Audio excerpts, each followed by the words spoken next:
Welcome to FSM After Dark. I'm Joe Arrigo. With me, Rich Decristan. Joining us shortly, Kalani Lua. This is an uncensored show. What you see in this show is pretty much unbridled emotion, sports talk, what you'll hear at a bar, hence kind of the bar atmosphere and logo. And quite frankly, for me, it's a day I'm pretty pissed off. Why are you so upset, Joe? Okay, so the day started off great. They started off really good, right? Good meeting, good WWJD earlier today on franchise. Lakers play tonight. I'm like, fuck yeah, bro. I'm with it. We're gonna, yeah. But see, I had the whole thing was for the A seed. I had an APB out. Anybody but Portland. For what actually fucking happened tonight. Get Kalani in. Oh, Kalani got feedback. So I'm gonna mute him real quick. I'm gonna mute you real quick to get your headphones in order, bruh. Get your headphones in order so we can this is coming back. But so I didn't want to play Portland. Dame Lillard's a savage, bro. Absolutely. He's a straight savage, okay? Lakers been shooting more bricks than our background. Danny Green has been the bricklayer, bro. Like he owns Green Construction, specializing in bricks. Okay, you good, Kalani? Give me the thumbs up when you're ready. And just renoed an apartment complex for the little pigs, right? You know what I'm saying? And this bastard goes and lays bricks. KCP. There's only one guy in the Lakers with a hyphen in his name that deserves to be on the floor, and it's not Contavious Caldwell Pope. It's Horton Here's a Who or Horton Tucker, THT, okay? LeBron gets a triple-double. AD hits for like almost 30. Caruso starts looking like the extra from Hoosiers that's letting everybody run by him, the little short midget dude that hits the free throws at the end with that bad haircut. The Lakers blow the fucking game. Are you kidding me? Some straight bullshit, bro. And they didn't have a lead for most of that game, though. Portland had a lead for a good bit of that game. Bro, the Lakers missed. The Lakers, okay, so this is from one of my closest friends in the world. The Lakers were 5 from 32 from three-point land. 5 for 30. Bro, I could hit 5 out of 32 three-pointers with or without somebody. I think I could, and I can't shoot to save my life. Kalani, can you hit 5 out of 32 three-pointers, bro? How you almost 7 feet tall and you not going down low, Anthony Davis? It was the only time he scored was down low. And you see him? He was scared to shoot the three. He was sitting there, and they were like, "Go ahead, take it." And he shot a three in the fourth, and I'm sitting here like, wait a minute. Do they got Shaq down low? Do they got Hakeem Olajuwon? No, they do not. Take your big lanky behind down low. In fact, if we're speaking about shooting threes, I'll stay on the topic. Why did we sign J.R. Smith and Deion Waiters? Okay, look, hold on. I thought they were the party part of the bubble. They got the Henny, they got the edibles. Hey, I'm with that. Okay, but check this out. So Gus, right here, Gus is my guy that works for Spectrum Sports. He produces and shoots video for it. So he's in studio with James Worthy, with Mike Bresnahan, with Geeter, with Karan, everybody. He says Big Game James was cussing the whole fourth quarter. Quite the scene.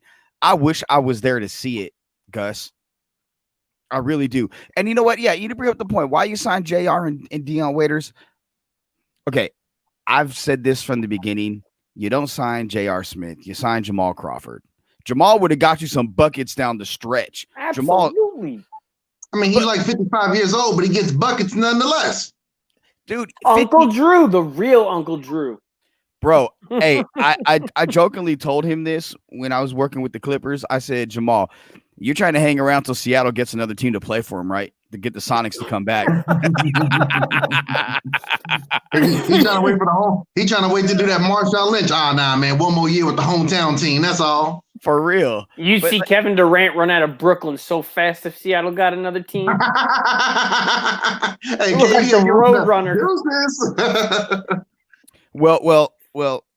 In all fairness, if you're not from Brooklyn, you usually run out of Brooklyn as fast as you can for anything. Let's be real about that. That is true. Baby. That is true. Hell, even if you are from Brooklyn, and Stephon Marbury, even if you're a hometown hero, they don't care. Run it back, son.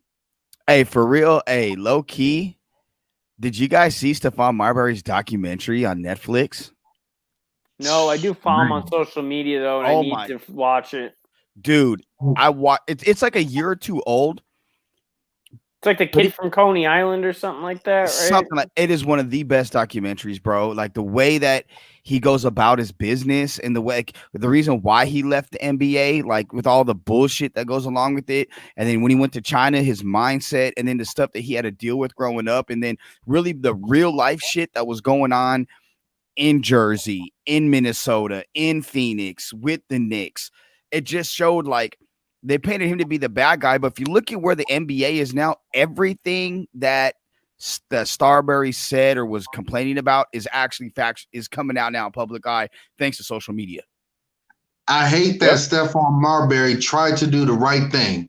He saw that for a long time where he came from, and kids all around this country were struggling to buy high-profile, high-player shoes like Michael Jordan's. They were struggling to buy those, but they needed them because that was the thing to have. They was getting robbed for them. Fights were breaking out. He saw that and said, okay, I'm an all-star player. At the time, I'm one of only two players of the name outside of Oscar Robinson that averaged 20 and 8. I'm going to make some shoes, and I'm going to go ahead and sell them for $15. That way everybody could get them. And yet because it was $15, nobody wanted to wear them because the line was, oh, you wearing $15 shoes, you broke son of a gun. He was trying to do something that Shaq and Akima did, except they did it for Payless. Ain't nobody wearing Payless shoes. But he tried to do the right thing, and it just didn't work and whatnot. And I really wish it would have, because like you said, with his documentary, his story and everything, it's really one that I wish a lot of people would know, and a lot of the young cats who are coming up would know as well, because it's really something when you say, man, if I could have a career, maybe not mirror his, but he's definitely somebody I want to ask for advice for, because he's seen and done it all. That's real. And the thing is Kalani, like if we were doing shots, you'd do the first one to take a shots because you said son of a gun versus son of a bitch. Hey man, I'm so flustered right now. This shit is annoying as hell to see that. There you go. There's my first one. This shit's annoying as hell, man. You know, I see Kyle Kuzma doing his thing out there, then he is taken out. And then I'm like, okay, where are our shooters at? Oh, now they want to come in now. Then I see Anthony Davis on the floor. He don't do a damn thing in the fourth quarter. I'm like, Keith out there was playing he was playing decent.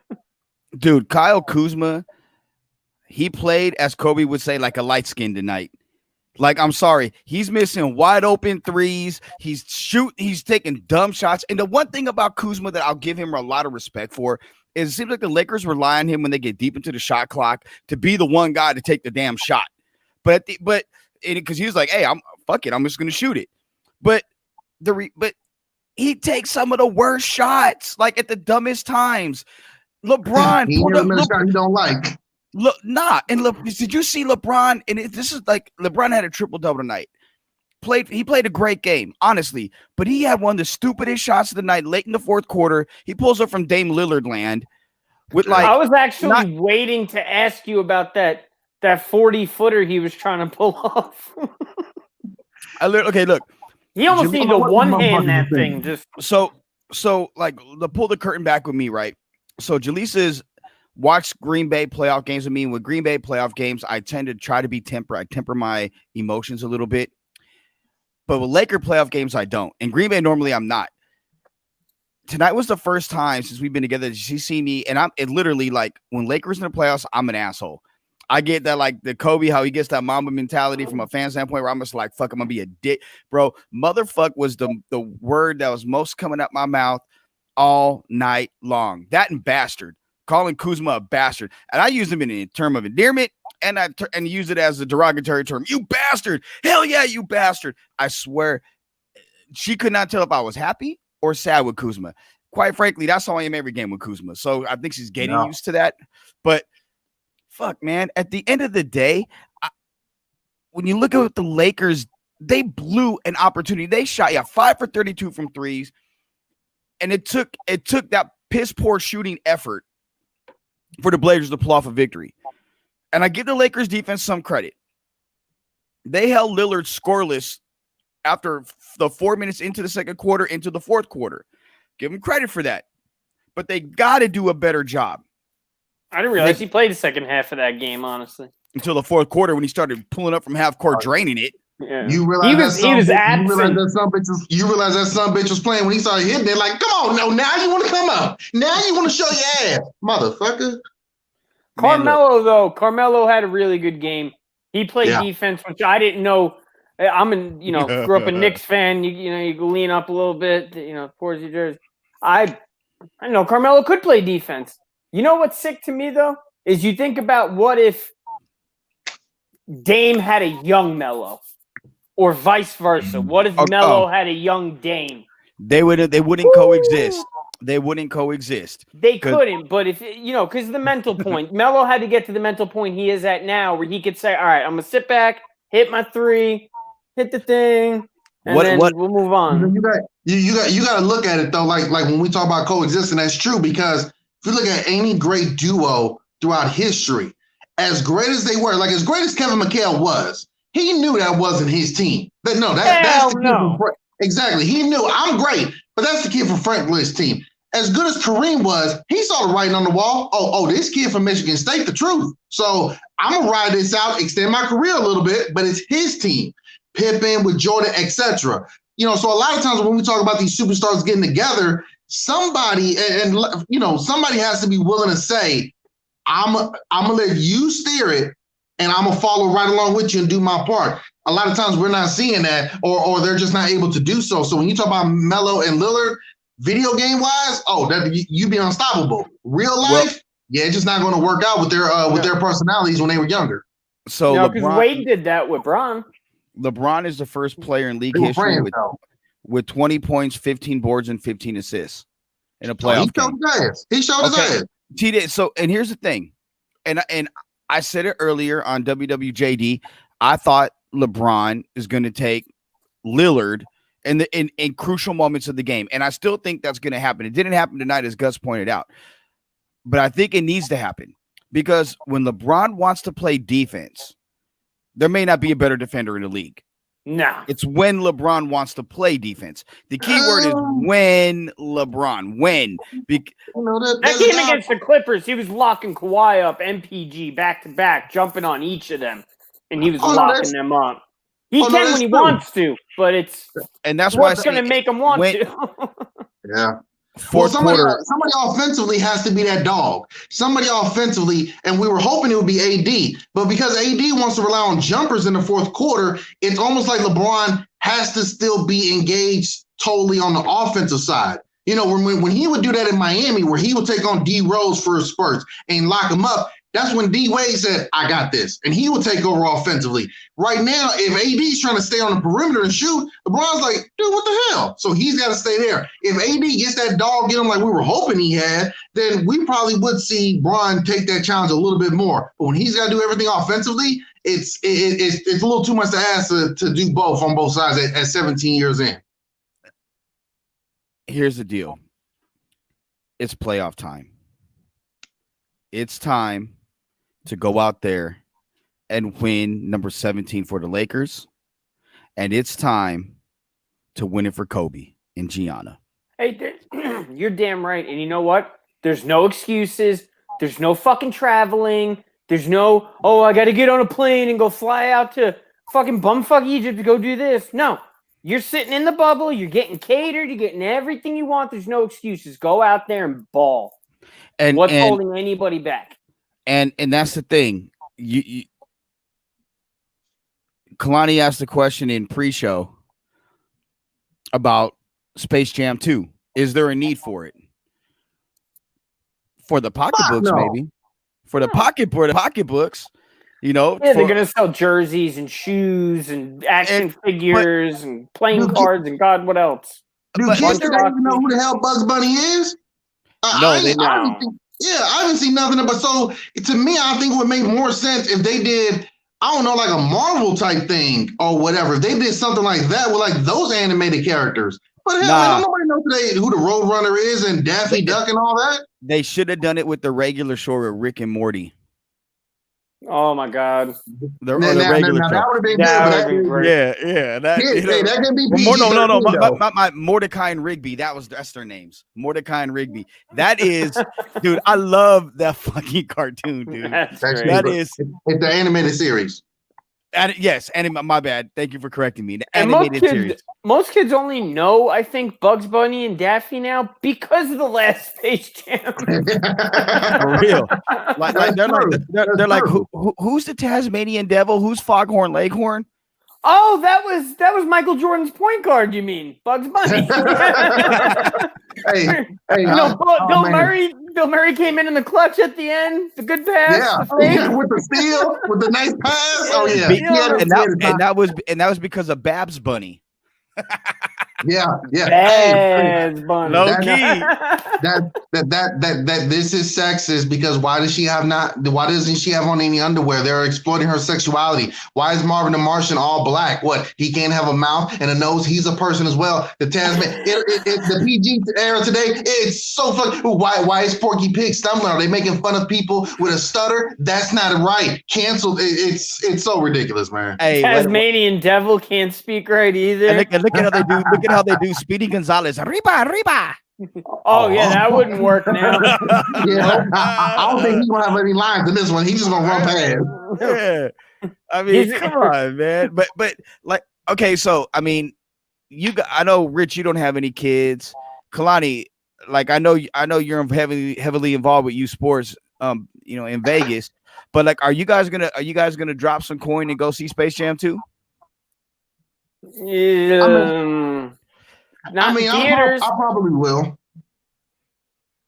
I probably will just because, it's something coming out. If it's coming out next year and theaters are open, it's just a chance to get out there and check it out. And look, man, just like Space Jam, I'll check it out. I'm not going there to act like I'm seeing Exception 2 or something, but I'll probably check it out just to see how good they are. Because low-key, LeBron's pretty funny on the screen as an actor. In that one movie, I believe it's called Trainwreck. He was pretty funny, so yeah, I'll give it a shot.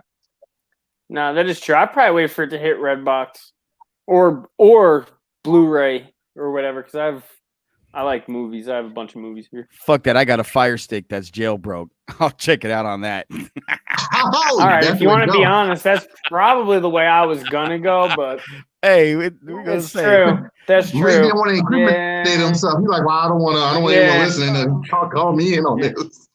Hey, it is what it is. Actually, wait a minute. I'm going to do what the baseball things do. This broadcast cannot be disseminated or. Wait, my bad. Wait, I'm gonna do it. I'm gonna take what Deisha. I'm gonna take what Deisha Samaro do. If we don't have the production value. Allegedly. Hey, allegedly. Oh, I'm probably gonna end up watching because I like movies. I don't get that one. Hey. I love movies. Man, I swear. Love movies. Like, all right, favorite sports movie then. Favorite sports movie? Ooh, Kalani, you go first. I gotta. You guys are gonna laugh at mine. Well, what comes to mind right now? I'm not trying to take the easy way out, but what comes to mind would be Any Given Sunday and He Got Game. I would say He Got Game was good. I like both of those. I don't think we're gonna name a movie none of us don't like. Jaleesa looked over at me and said The Program. Oh yeah. Yo, that scene where they get the dumb linebacker that doesn't know anything, like he doesn't even know what the capital of California is, and then when he tells him, Melvin, do it. What do you do here? I shift down and I kill the line. I kill the quarterback, and I make his mama eat his piss, and I shove it in his kid's ass. Oh, all right, Melvin. All right, dude, that's the best from them. Oh, that movie's the shit. It is. So I would say for me, it's Major League is there. I love that movie. No, and you laugh because the story behind that. There's a story behind that though. I was 10 years old and they actually were shooting that. No. They were shooting that in Milwaukee, and I was back there visiting. My grandfather was back there for business, so I went back there to hang out with him and Or no, it was going on 12. I was 11. They thought I was 11 going on 12, 88, and then it came out in 89. And I went back there and with my uncle, my grandpa's best friend, and I called him Uncle. His name was Joe, so I called him Uncle Joe. And his son, who was in his like 20s, we went and were extras in the movie. So they filmed at the Old County Stadium, so we were there actually during the end scene where they won the World Series. So that's why there's that. I'm glad you clarified that, because I was about to say Joe, man, don't tell me they had y'all doing the grass maintenance, man. That's just racist as hell. Nah, that's still shitty though. I mean, hey. I was gonna say, damn. Talk about movies that won't go over now. But I think my favorite. You know, that's a great question because I like a lot of them. I mean, you could the program, Any Given Sunday. What, Jaleesa? Know what? Yeah, you know what? You guys are gonna laugh at this. One of my favorite movies, sports movies ever, is Draft Day. Oh, that's not bad. I love that movie. I can watch that shit 5 times a week. I can watch that 7 days a week. I'm a draftnik, so I love the NFL draft. So Kevin Costner, I dig his movies. I dig it. The Longest Yard, that's a good one. That's a good one, Gus. Rick, what's yours? Rich, what's yours? My top 2, The Waterboy. I love The Waterboy. Yep. Moneyball.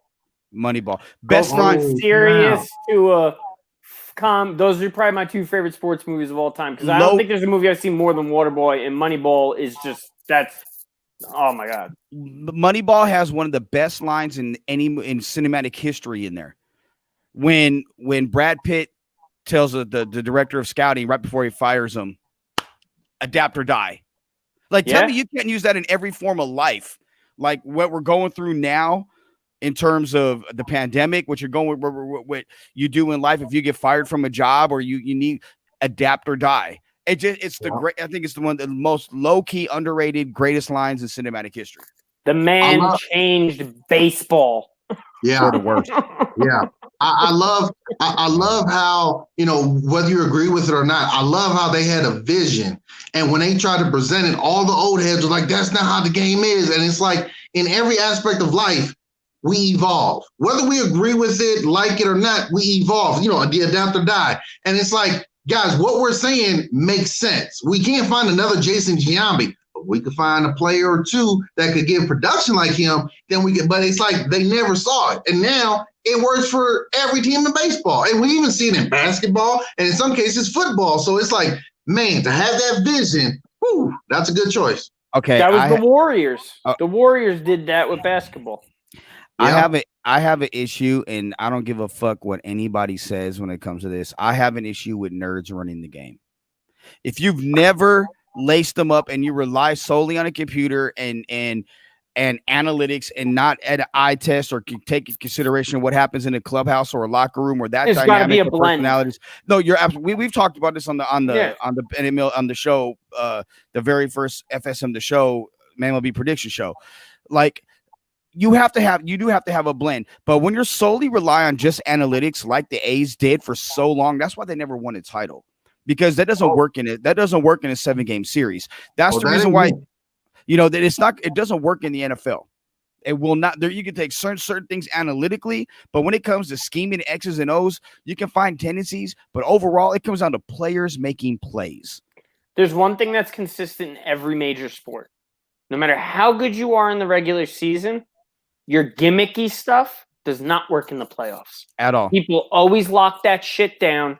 They jump on top of it because, let's be honest, in a long season, especially basketball and baseball, where you have these ridiculously long seasons, you could be great all year. You could be the James Harden, the Giannis who got shut down by Orlando. You could be these people. Gary Coleman. You guys remember that movie?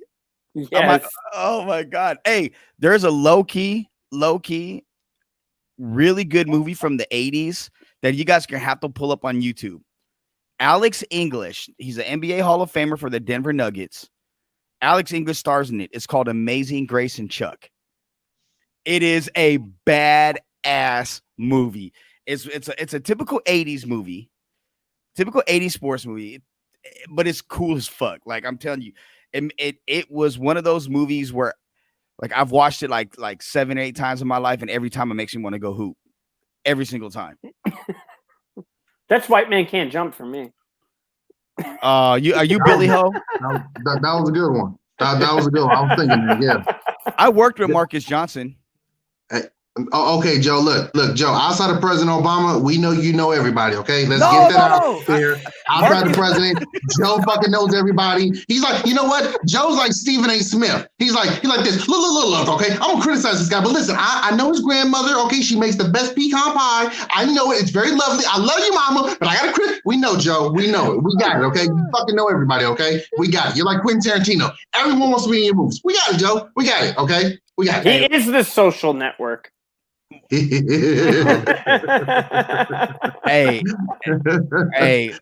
speaking of which, what we're going to do, we're going to take a 30-second break. We're going to come back, and in 30 seconds, we're going to get into the unwritten rules of baseball, why it's some bullshit, and why everybody's bitches. Excuse me, I'm allergic. You said it, not me. We'll be right back. This is FSM After Dark on Franchise Sports Media.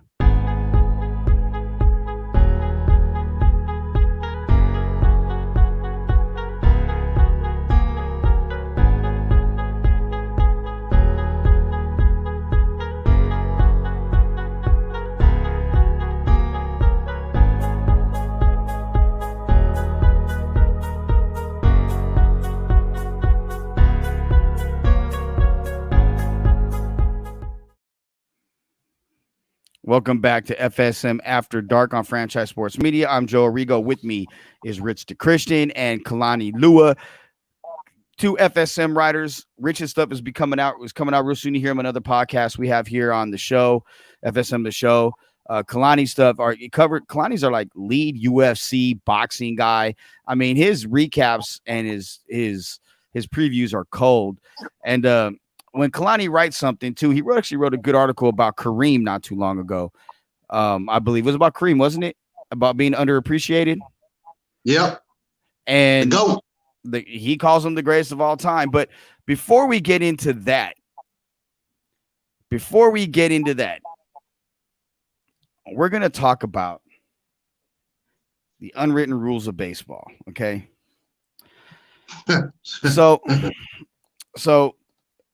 we all have a perspective. You guys don't know what's happening. So last night, the Rangers are playing the Padres, two teams I give two shits about.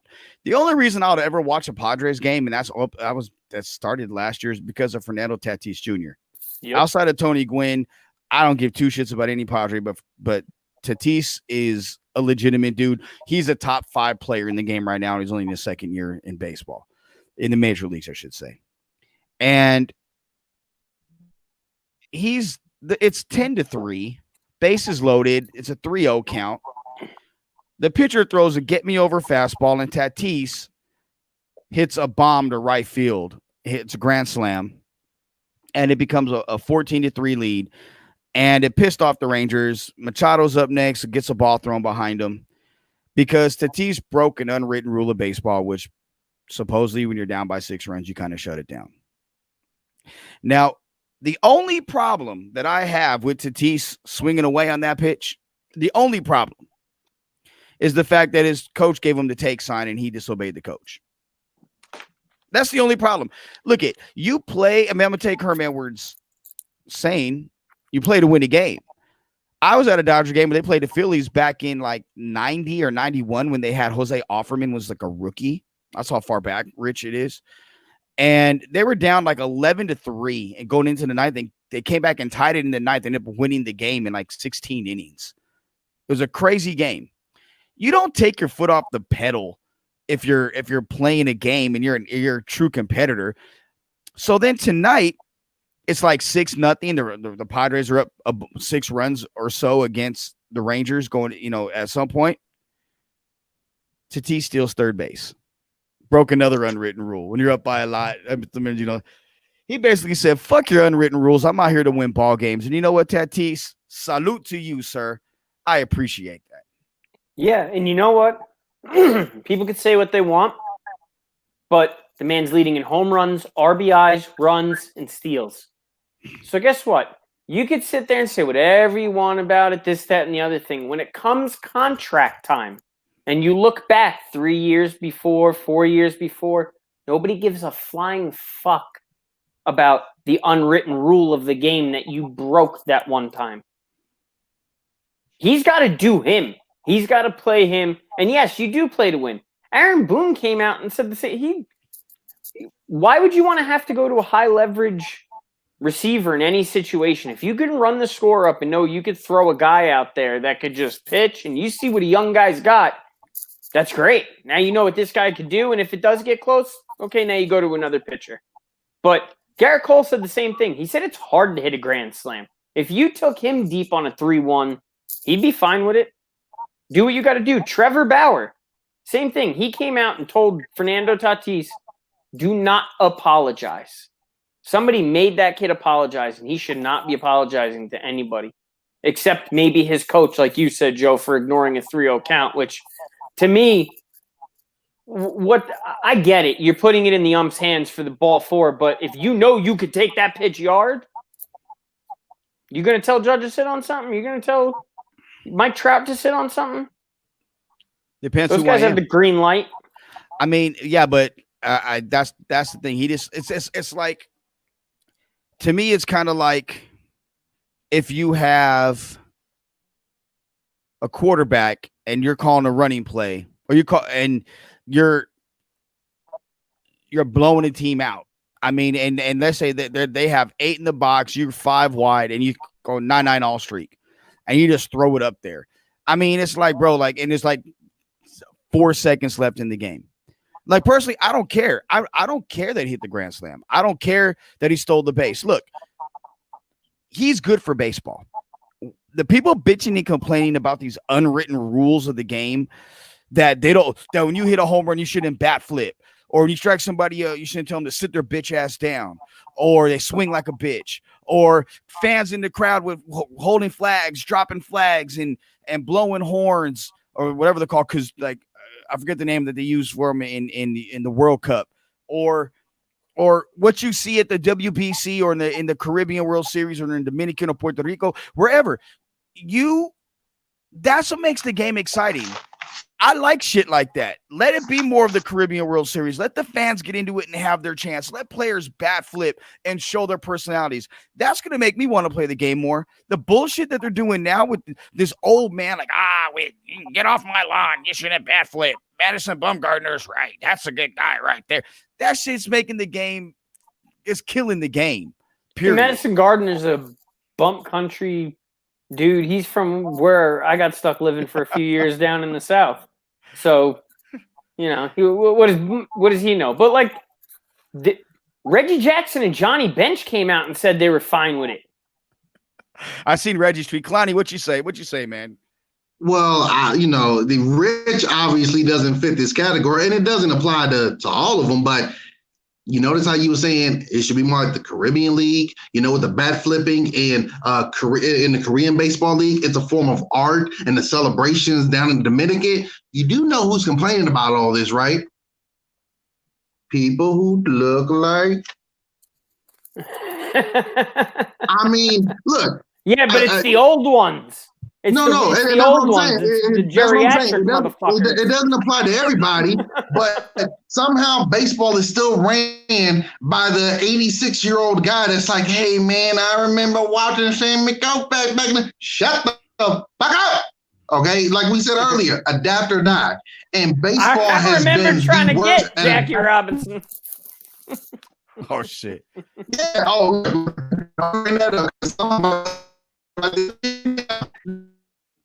That's Kalani being that's Kalani the Transformer. Megatron. It's ridiculous. Oh, is that what we're doing now? Well, no, you my phone is overheating. That's why you went full Transformer on us. That's why you went full Transformer on us. So I didn't hear a word that we do the unwritten rules, man. My phone ain't as high class as all y'all, so I gotta forgive me. I'm not on my phone, bro. Like,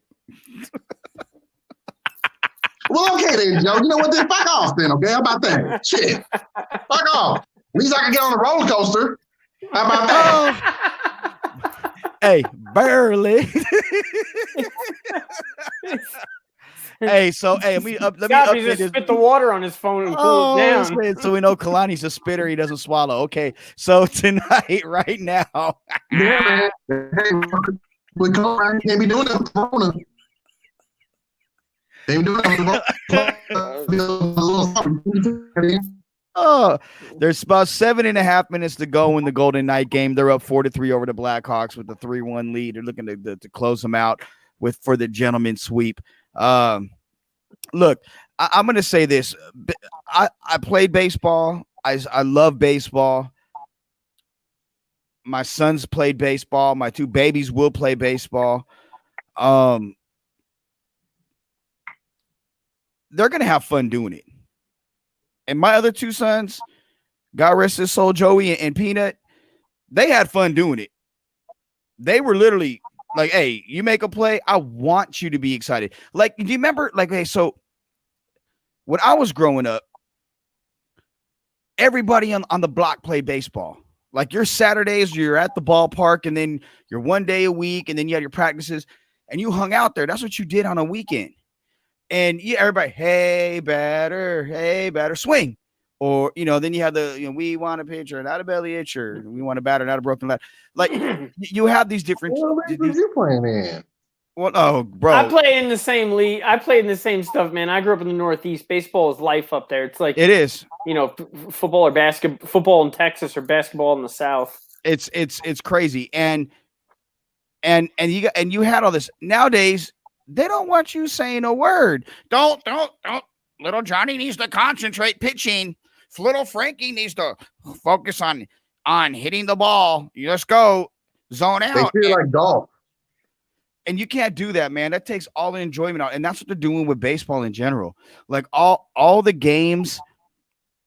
They'd have to throw my dad out straight up. Because my dad'd be screaming back there, fucking $3,000 in goddamn hitting lessons. You can't fucking hit shit, you bum. You see the ump like, hey, kid, you want me to throw that guy out? Nah, it's cool. I need the ride home. Yeah, right. My mom will be able to get later. See, that's the same. No, mom left after the second strikeout. She was gone. Oh shit. See, that's what I heard when I played baseball. That's what I would hear. We didn't do chants. We yelled personal stuff at you and whatnot. You know what I'm saying? So that's why I was like, what kind of league did you grow up in? Because we were saying some harsh stuff to you. That's why your sister's retarded, stuff like that. He was hitting it with the Eddie Murphy. That's why your daddy an alcoholic. Hitting that what was it? Jack Nicholson and Adam Sandler talking about the anger management. Yeah, anger management, talking about someone sticks a snow cone and she want to have. No, nowadays they don't let you get personal. Like when I was coaching Peanut, they literally were like, you can't say, swing. After you say, hey, batter, you just got to say it, and you can't say swing because it's a distraction. It's like, what? I don't get it, man, because when you look at football, the idea is you get as rowdy as you can to distract the offense to distract the offense. In basketball, it's in some schools for college, it's an art form on what they do behind the backboard when you're at the free throw line to distract you. I forget which one it is. They got one where they had Michael Phelps out there one time helping them. And they did the one with the pregnant person with a guy. They give birth. Yeah, it's like, Why is it okay in these sports to be like this, but yet in baseball or golf, no, this is a gentleman's game. We play with the baseball in New York in the postseason.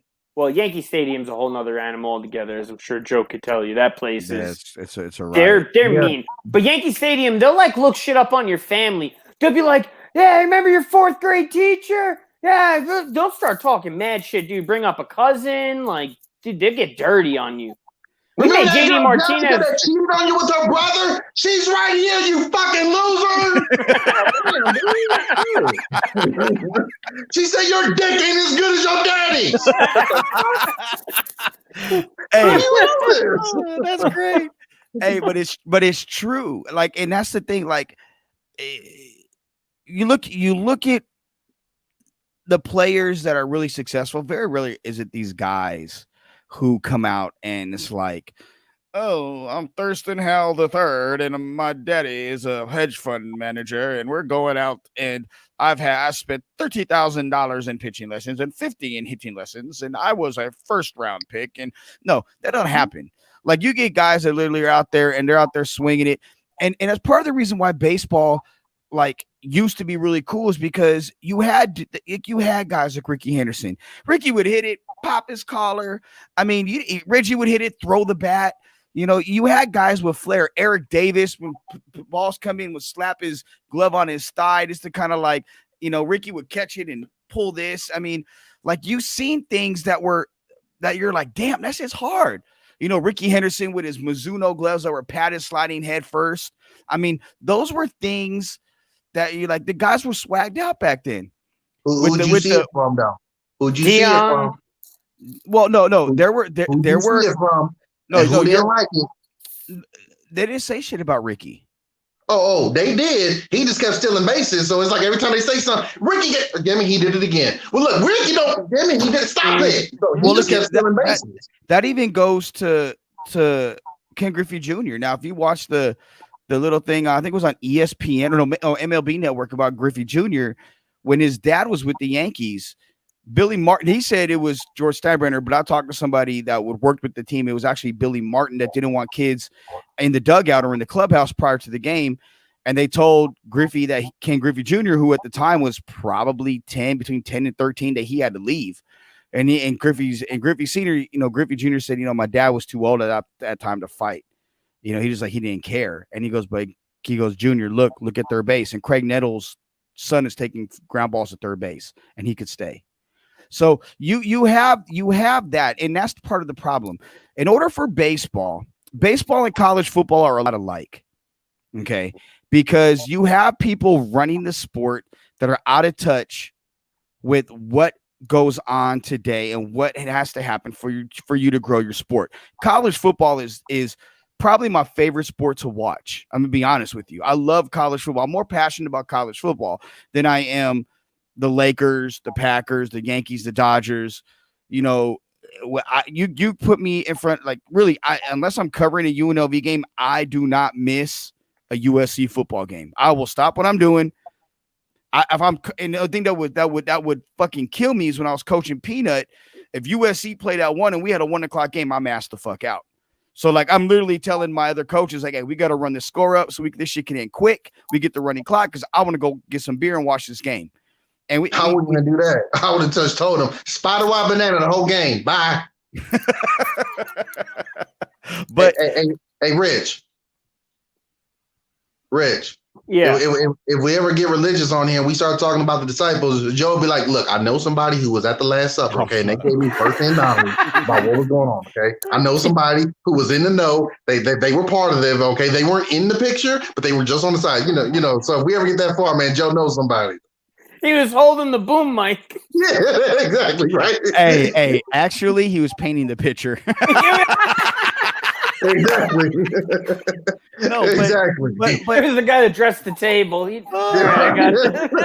me get all this set up for y'all, man. Jesus, you can sit right here in the middle. Hey, Luke, yeah, hold the wine glass up a little bit, and Paul, yeah, pass the bread a little bit over, you know. Yeah. I need you guys to lean a little to the left, okay? Joe be like, yeah, I know that guy, okay? So I know what's going on, okay? That movie Da Vinci Code was shit. Hey, and who's that? Hey, who's that guy leaving that slipped out right there? What is he supposed to be in the picture? Yeah, exactly. Right. Exactly. Hey guys, just so you know, there's gonna be a book. Just so you guys know, Tom Hanks is going to make a movie about this, and there's going to be a lot of people that question what this was all about. You guys are good about that? Okay. But the thing with baseball and college football is you got older people who are out of touch. Now, college football doesn't have the same problems baseball has in terms of popularity and growing the sport. But the problems it does have is you have a group of individuals, the players, that are finally starting to understand the amount of power that they actually have. And one of the things that happened over the last week or so was the Pac-12 and the Big Ten saying, look, we're not playing because of COVID. Okay. Bottom line is, and I give the Pac-12 a lot more credit than the Big Ten, because the Pac-12 put out a detailed statement from the doctors, from everybody on the reasonings why, where the Big Ten was just pretty much like, yeah, our doctors say it's not good, so we're not going to do it. Pac-12 was like, no, look, here's what happened. Here's what it is. I sat on a call with UNLV and a bunch of other reporters last Tuesday. Kalani's like, here he goes. But the athletic director again laid out the reasons. I asked her specifically, what went into your thought process. I know with the Mountain West, and she said it was the doctors, and she laid out exactly what it was. And then you have the ACC, the SEC, and the Big 12 that are like, nah, fuck it, we're playing. Like, bottom line, exactly. And going to Joey's funeral in Oklahoma, I realized something that TQ would talk to me about. Depending on where part of the country you're in, plays a big role in how seriously you take COVID. Okay. In Oklahoma, I went to the mall. I met my other son and my nephews who were out there, and my mom. We met them at the mall, and then we're going to go grab something to eat. And I could count on my hand besides me how many people were wearing masks. People just walking around like, fuck it. Hey, I'm good. Where other people, you know, if you're in California or if you're in Vegas, man, hey, you're masked up. Now, yesterday, Alabama's 80s tweeted out a picture of a bunch of people standing in line, students. It's like 300 students not wearing masks. He goes, if you guys want to have a college football season, please wear a mask. We need to wear a mask. North Carolina today canceled all in-person classes and went to solely online classes because they had in one day over 130 cases of students coming in or catching the coronavirus.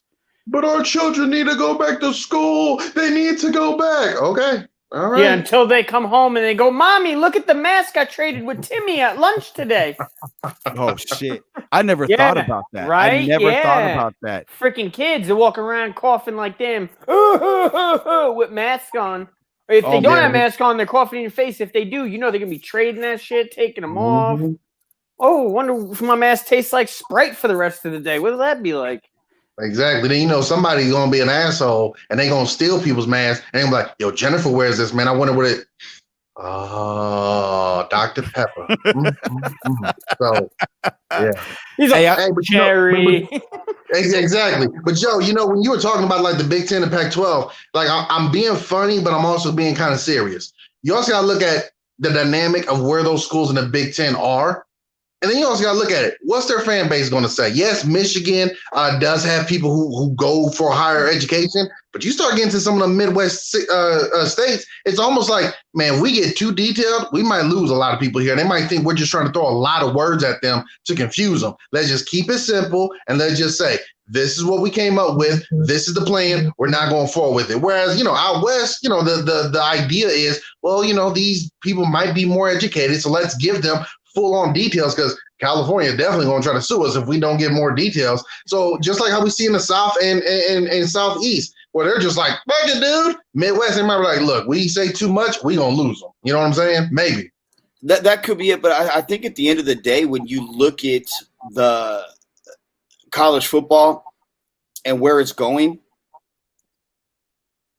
they're at a point where I think the Power 5 schools need to break away. I think the Power 5 schools need to, just for football, not for any other sport. You create a 5 conferences, 16 team in each conference, 80 teams overall. And you do it over regions. Let me tell you what I have, and I want to get your guys' opinion because you guys are so I value your opinions. In the East, Boston College, Maryland, Navy, Rutgers, Syracuse, Temple, Virginia, Vatech, Clemson, Duke, North Carolina, Wake Forest, NC State, Kentucky, Louisville, South Carolina. In the Mountain, Colorado, Colorado State, Kansas, Kansas State, Missouri, Nebraska, Oklahoma, Oklahoma State, Arkansas, Baylor, Texas, Texas A&M, TCU, SMU, Houston, and Texas Tech. In the Midwest, Cincinnati, Ohio State, Michigan, Michigan State, Indiana, Penn State, Pittsburgh, West Virginia, Illinois, Iowa, Iowa State, Minnesota, Northwestern, Notre Dame, Purdue, and Wisconsin. Down south, Florida, Florida State, Miami, South Florida, UCF, Georgia, Georgia Tech, Tulane, Alabama, Auburn, Mississippi, Mississippi State, LSU, Memphis, Tennessee, and Vanderbilt. And out west, BYU, Utah, Cal, Stanford, Oregon, Oregon State, Washington, Washington State, Arizona, Arizona State, UCLA, USC, Boise State, UNLV, San Diego State, and Fresno State. You play 3 non-conference games, 10 conference games, an 8-team playoff. The top 4 seeds get byes. You can and like UNLV could potentially play Reno as one of their non-conference. That gives them they can go across the country. They can stay on the West Coast. The Georgia and Georgia Tech stay in the South. Georgia Tech and Alabama used to be big-time rivals. Georgia Tech was a founding member of the SEC. So you could have those two teams going back at it. And here's where the kickers come in. You put a salary cap on $3,000 in season per month for every player on your team, $1,500 in the offseason. That's what they get paid on top of their marketing deals that they get for their likeness. The schools have a budget that's across the board that they get for their TV contracts. Because let's be real, every game in this is going to matter. There's no scrub games, other than maybe if Tulane plays Alabama, but that's already a conference game. But there's no scrub games. Every game matters. So you're not going to tell me ESPN, CBS, Fox, ABC, NBC aren't going to line up to pay hundreds of millions, or if not a couple $1 billion to have different conferences. It's all gets spread out equally, so every team has the same amount of money. And you have an actual national champion. The players can form a union, can unionize. Players would get 5 years of health care. They would have one transfer that they're allowed to do without being blocked. And then after that, you have to sit out a year. The schools would have to have 2 classes mandatory for every player their freshman year. One, a money management class to teach them how to deal with money. The second is a class to do with pitfalls, dealing with family and thoughts and groupies. So that this is what happens when you fuck around with them. So you get educated on that. I don't think this is a bad thing. I think this could make a lot of money. And Kalani's laughing because of the last thing. But what do you guys think about something like that? Go first, Kalani. Well, I think that's a great idea. I've been a big fan of, at some point, should we do a realignment of the conferences? I had a different idea, but I'm not going to get into that just because, this was so much. I want to stay on topic. But I think it's a great idea. You invite new rivalries and new matchups, but then you also keep some of the old ones as well. And I think, with college football being as big as it is, like you said, by having this, we can actually find out who the best team most likely is at the end of the season. Far too many times, even whether it's now in the BCS playoffs or before where it was barbed wire computer, we always would generally have 2 or 3 teams at the end that couldn't play each other. And we're like, well, damn, I wanted to see TCU, who looks this good, take on Auburn or Florida State, or this and that team, or the year where LSU and USC were coach hands. Like, why can't they just play against each other? I do like this idea. I think it would be good, and I'm a big fan of the players also getting paid. There's going to be so much kickback against that. It's not even funny. But it's like, look, man, as much as we're buying stuff, like, no disrespect to who's wearing it now. But if you buy number 15 Florida jersey, you're doing it for Tim Tebow. You're not doing it because, the kicker, unless you're part of the family. Same thing for us. If I buy number 5 USC jersey, I'm not doing it because this guy did it. I'm doing it because some guy named Reggie Bush, who was fantastic, wore it. So it's like the idea that video games can't be made and I can't make money off my likeness, but you guys can make billions of dollars. It's ridiculous. There's no other entity of profession when you turn 18 that's legal and you can't get a dime of it. So I'm a big favor of it, and I do like the alignments. Obviously, I'd have to look at it, but from what it sounds like geographically it all works out. So I think you hit one out the park there, Joe. And unlike unwritten rules, you won't get thrown at. At 97 behind the head. Yeah, right. No, so I like everything you said about the realignments, all of that. And to me, like Kalani said about the money part, to me in college sports, that is so important. And I'm going to give one perfect example.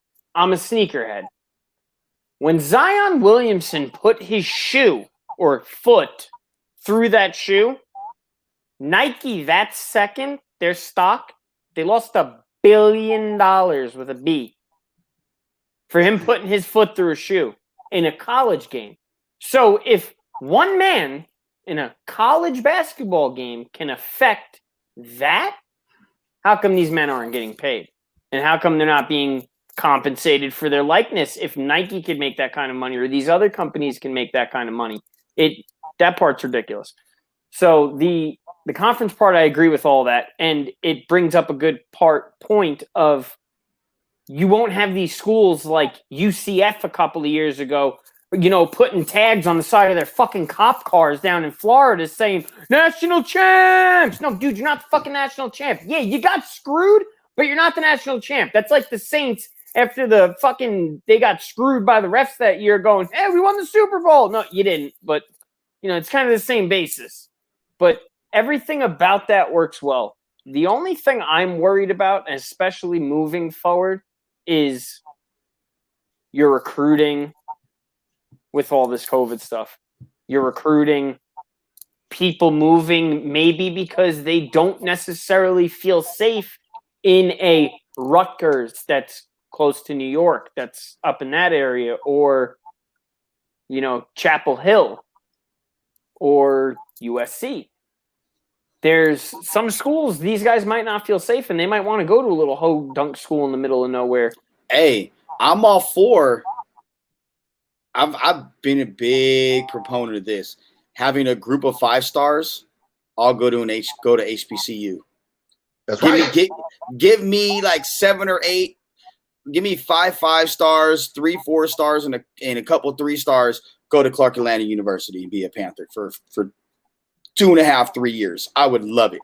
If you saw a 20% shift in those type of recruits across college sports, period, all of college sports, you would see how quick these guys that we were talking about earlier would open up their checkbooks and have a conversation about paying players. If I'm going to be like 100% real and authentic, here's the main reason.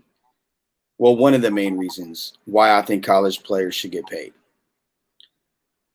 Look at how many athletes have children when they're in college. They can't have jobs. How are they going to pay for Pampers? How are they going to pay for formula? I know you can get on the county, get a food card or whatnot, but then you got to have then you're on child support. So you got to pay that shit back. So how are you going to do that? How are you going to get that money? So what are you going to teach these dudes to go mess with little Karen or Becky, whose daddy's a booster or an alum, and have her chip him off and they run trains on her and do X, Y, and Z? Let's be real. This happens on a regular. And then old girl gets upset because said athlete is done fucking with her. And also all of a sudden, oh, he raped me or he touched me inappropriately. And then it's like, nah, bro, like I got the text exchange that you just got digged down by the homies, and I ain't fucking with you because of that, because you were willing to have this train ran on you. But you get thrown off the team because you banged her out and your boys banged her out. Look at what happened at Washington State a couple weeks ago. A player up there banged out this chick. He must have dicked her down real good. She loves him. Says he's like, nah, it was just some straight ass. She ends up accusing him of rape. He has all the texts. He shows the school. They still expel him from school. So that's the reason why I think they got to get paid. Players got to have protection, and they got to be able to. Some of them do have families. Some of them are married. Some of them are engaged. Or they got to be able to provide somehow, and they're putting their bodies at risk every single day. 6-7 days a week. They got to. And I get a $50,000, $100,000 education. Yeah, that's great, but look how many billions of dollars schools make off of them. How many buildings get built, and look how many athletic departments are now on the verge of bankruptcy because there's no college football. Man, that's why during that class you was talking about not just the money management, but also teaching them how to deal with these type of women out there. That's why you teach them. If a girl tell you she's pregnant, take her to a theme park and put her on every ride. You ain't got to worry about the kid later on. Oh, wait. Hey, man, it's after 10. It's after 10, man. I'm allowed to say that, man. It's after 10. My man said that. Oh, my God. I'm going to start calling you Kalani Caruth, I swear. Hey, I'm just saying, man. Okay, look. Kalani Lee. Hey, I'm just saying, man. A stress will ease a lot of your future problems on a girl when she say she's pregnant. Stress will do a number on her, okay? Oh my Lord. It to me, it doesn't make sense that they're not getting paid. Like at the end of the day, you're looking at guys who. Yeah, dude. It's greed. It doesn't make sense. We're in a capitalist country, which in a lot of ways it has been great for this country. But part of the downside is the people on top keep getting richer while the workers don't. And so it makes sense from that particular standpoint. And look, this is not nothing new. I was watching, I forget which documentary it was, but it was showing back in the 1920s. There was a college from New York that was playing, and they wanted them to play in like an extra exhibition game for like like a showcase. And they were like, okay, well, you need to pay us like, I don't know, like what, 1920s. You need to pay us like $20 or something. Back then that was a lot of money. Back then, shoelaces, you was the man on your block. So it was like, no, we can't do that. So this isn't a new concept. This isn't the millennials and guys who don't want to work hard. And no, this is something that's been going on for a long time. It's just more in the forefront because of social media, all the covers these sports get, and more people realizing, hey, wait a minute, man, y'all got TV contracts, deals. Hell, Texas got its own network. Notre Dame don't want to be a part of a conference because it's its own entity. It's its own freaking Death Star. So it's like, why we don't get none of that? So yeah, man, let's it's pretend ridiculous. like people aren't not getting paid either. A lot of these athletes are getting paid. If we could just pull the shield off and say, hey, listen, this is how much we're paying them. I think it did. Well, that depends on what college. I know a guy that got $250,000 to go to a certain school.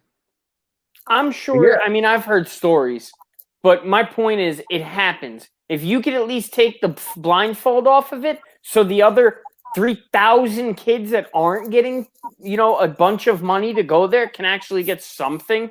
I mean, I know there's still guys on scholarships and this and that, but at least you're giving them something and you're making everybody aware of it and accountable of it. And like you said, the most important thing, but I feel like this needs to go back to, is a whole nother subject, but this needs to go back to like school, K through 12, is they need to teach you how to balance a fucking checkbook, how credit works, how money works, not teach you fucking trigonometry and algebra 3 and, fucking advanced fucking biology and all this other dumbass shit. No, calculus. How the negative times a negative equals a positive. Yeah, but you know what? Motherfuckers don't know how a bank account works, how credit works, how overdraft works, how to get a mortgage, how to save money, how to invest. They gotta have Crazy Joe. Hey, call me Batman. Coming to Sam's. If you want crack, Sam's. Kill the brain cells. Yeah. What I kind of like on what Joe was saying, but I think they should do it across the board for all sports. They need to take sports out of college now. If you look like last night, we saw the Mavericks play. Can y'all tell me what college Luka Doncic and Kristaps Porzingis went to? You got the jersey hanging up on the wall. What college he go to? Latvia. Exactly. What about Dirk Nowitzki or Yao Ming or Tony Parker? They didn't go to France University or Paris State. No, international doesn't have amateur sports where you play for free. I was watching this one where they were talking about wrestling. I'm a big MMA guy, so wrestling in Russia, they get paid as pro athletes for Olympic style wrestling. Here they don't. You got to hustle and bustle your own self. I think they need to take college sports in a way separated from the university. It can still happen. You can still be Texas, but it's separate from the university. And I would even say you don't have to be a student to be on the team. You just have to be within the age requirement. Let's say 18 to 23 or 24. If you were a 5 or 6 year senior, what would your age be? Well, let's give a year or two to it because you might be a Mormon and you go on a religious mission or you go to the military, etc. But, if you put an age limit in there and say, okay, let's make this now just part of it. The money your sport generates, we could put, like you said with the cap, we could put a limit on how much you could pay positions or starters versus reserve players, what year you're in, whatever. And let's work it out that way across the board, because that'd be the other thing. Well, how come a guy at Ohio State could get this and the guy here could get that? Because the guy at Google makes more than the guy working at freaking Sam's Club. That's just the way it is. So, I would love it if they could do something like that, because then once we get past the bullshit, now that we got the money straight, they're getting paid. And we're still getting the sports we love in the fashion we love them, which is at the college level. Well, there is no season. There's not going to be. There's no fall, at least. Like in the West Coast, for the most part, and in the Midwest, you'll I don't think you're going to see the Big 10 or the Big 12, ACC, SEC play this year. I think that's going to come to an end. You will see spring ball. If that. If I'm a guy that's a top-rated talent, if I'm Trevor Lawrence, if I'm Jamar Chase, if I'm Justin Fields, who are fighting hard as hell to get a football season because no. Yeah, I mean, no, but I'm saying if I'm one of those guys, I ain't going back to school. I'm right now. Oh, we're not playing. Oh, this is how it is. Because the NCAA already said there's not going to be a fall champion. So what the fuck are you playing for? So if that's the case, hey, I'm going to go train for the draft because I can go sign my shoe deal now. I can go sign a watch deal now. I can go get paid. I'm going to go get ready for the draft and be safe. Have some fun. Thanks, Coach O. I'm going to holler at you. Dude, it's football players, Joe. Like we can sit here and talk about, doing this and that. When it comes to the athletes, outside of boxers, football players are the dumbest when it comes to common sense. No, seriously. There's a reason their player union is the weakest. They are the dumbest. Just like you just said. Doesn't that all make sense? Yeah, don't we got Justin Fields? I want to play one more season. For what? Well, I'm going to tell you. Well, we know what you can do. They're going to put you in the NFL. Don't worry about it. Justin Fields knows that once people really start breaking down his tape, they're going to draft him off potential, but his tape isn't really that good. He's had 1 year as a starter, bro, and you know that. As a football Sanchez had 1 year as a starter, and he was a 5th overall pick. It happens, man. Justin Fields didn't do all that he did. There was another player who only played 1 year, and the Panthers were pretty happy with what they did. Yeah. Heard he did pretty good. Again, I know he didn't achieve as much, but it's not new that you only played 1 year of college football and you go to the draft. That's not a new concept. No, it's not. But with Cam Newton, he also had, a year or two at Blinn where he was the player of the year. He was on the field. Justin Fields went – yeah, that's right. That's right. You're playing against Kalani Lua and Joe and Rich. Yeah, we're really looking at that thing. No. Kalani, you're missing the point.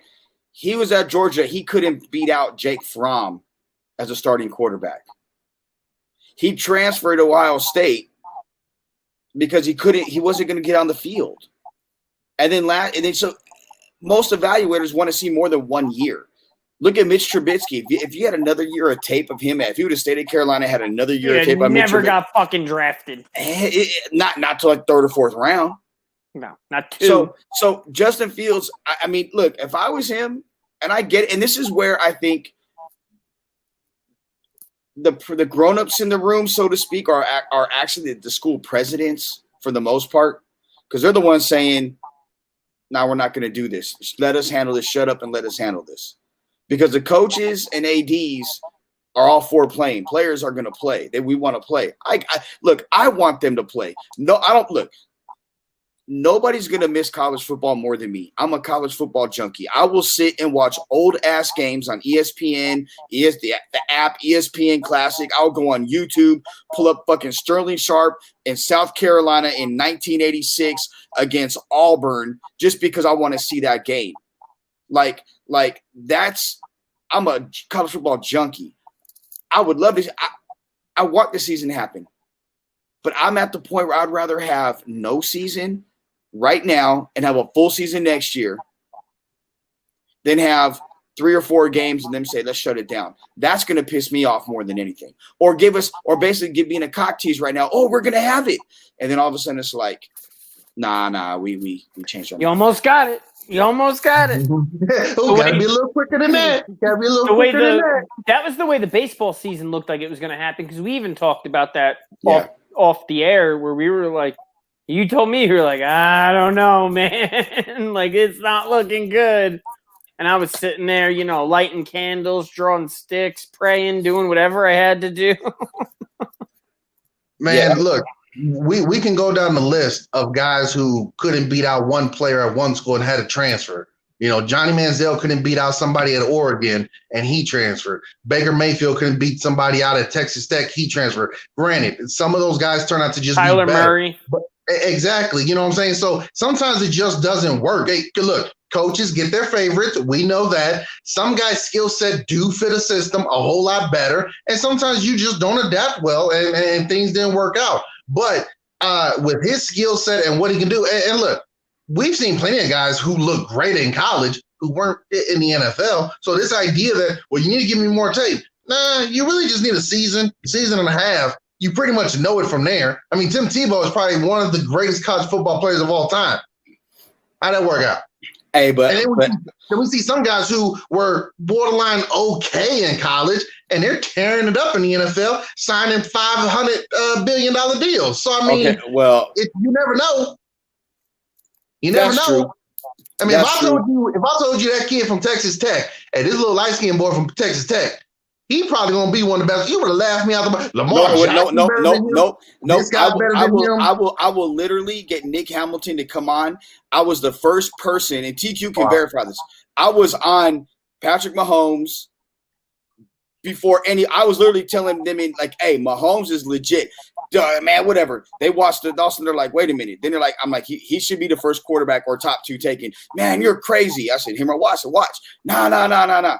Bro, TQ and Nick Hamilton is my witness. Nick called me up, was like, hey, bro, yeah, you were right about Mahomes. I for whatever reason, people have a gift. Like, I know 2 things. If I know anything in life, I know 2 things. I can tell when a bitch is crazy or someone's crazy by looking in their eyes. There's something about their eyes that can tell me now, and I can look at them just the way they shape or no.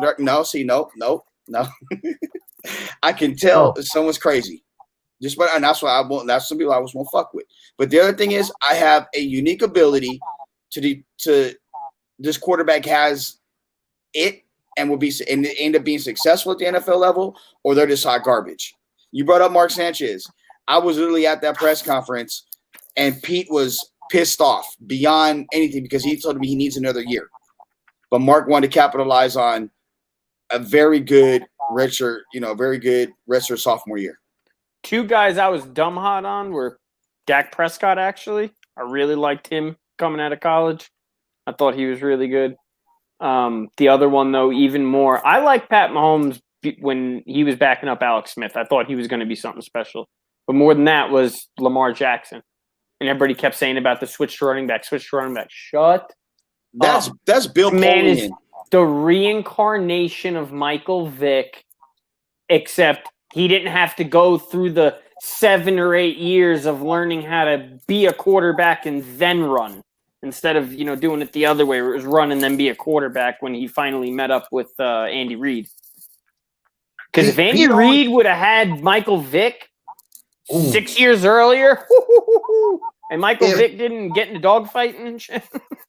If the years don't add up because he was older, but if somehow the Eagles could have made a trade of Donovan McNabb, who, much respect to him, man, terrific player at Philly, but if they could have traded him to Atlanta for the number 1 overall pick and got Michael Vick as a rookie, like you just said, and get him right away, what? Philly might have at least 2, maybe 2. Him and Deshaun Jackson, listen, here's what I'm going to do. I'm going to run around back here, and what I want you to do is once you clear about 10 yards, you just start running around out there. Yeah. I'm just going to throw it. 400 yards, and I'm going to throw it.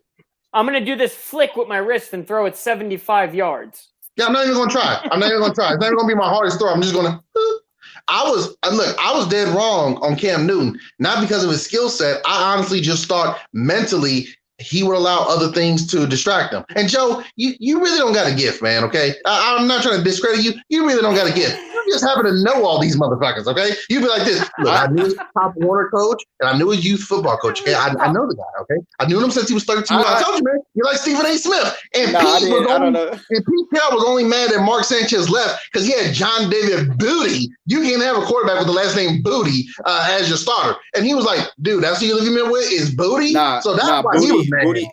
Booty was before Sanchez. You know what I'm saying, though? Don't name the quarterback after Mark Sanchez.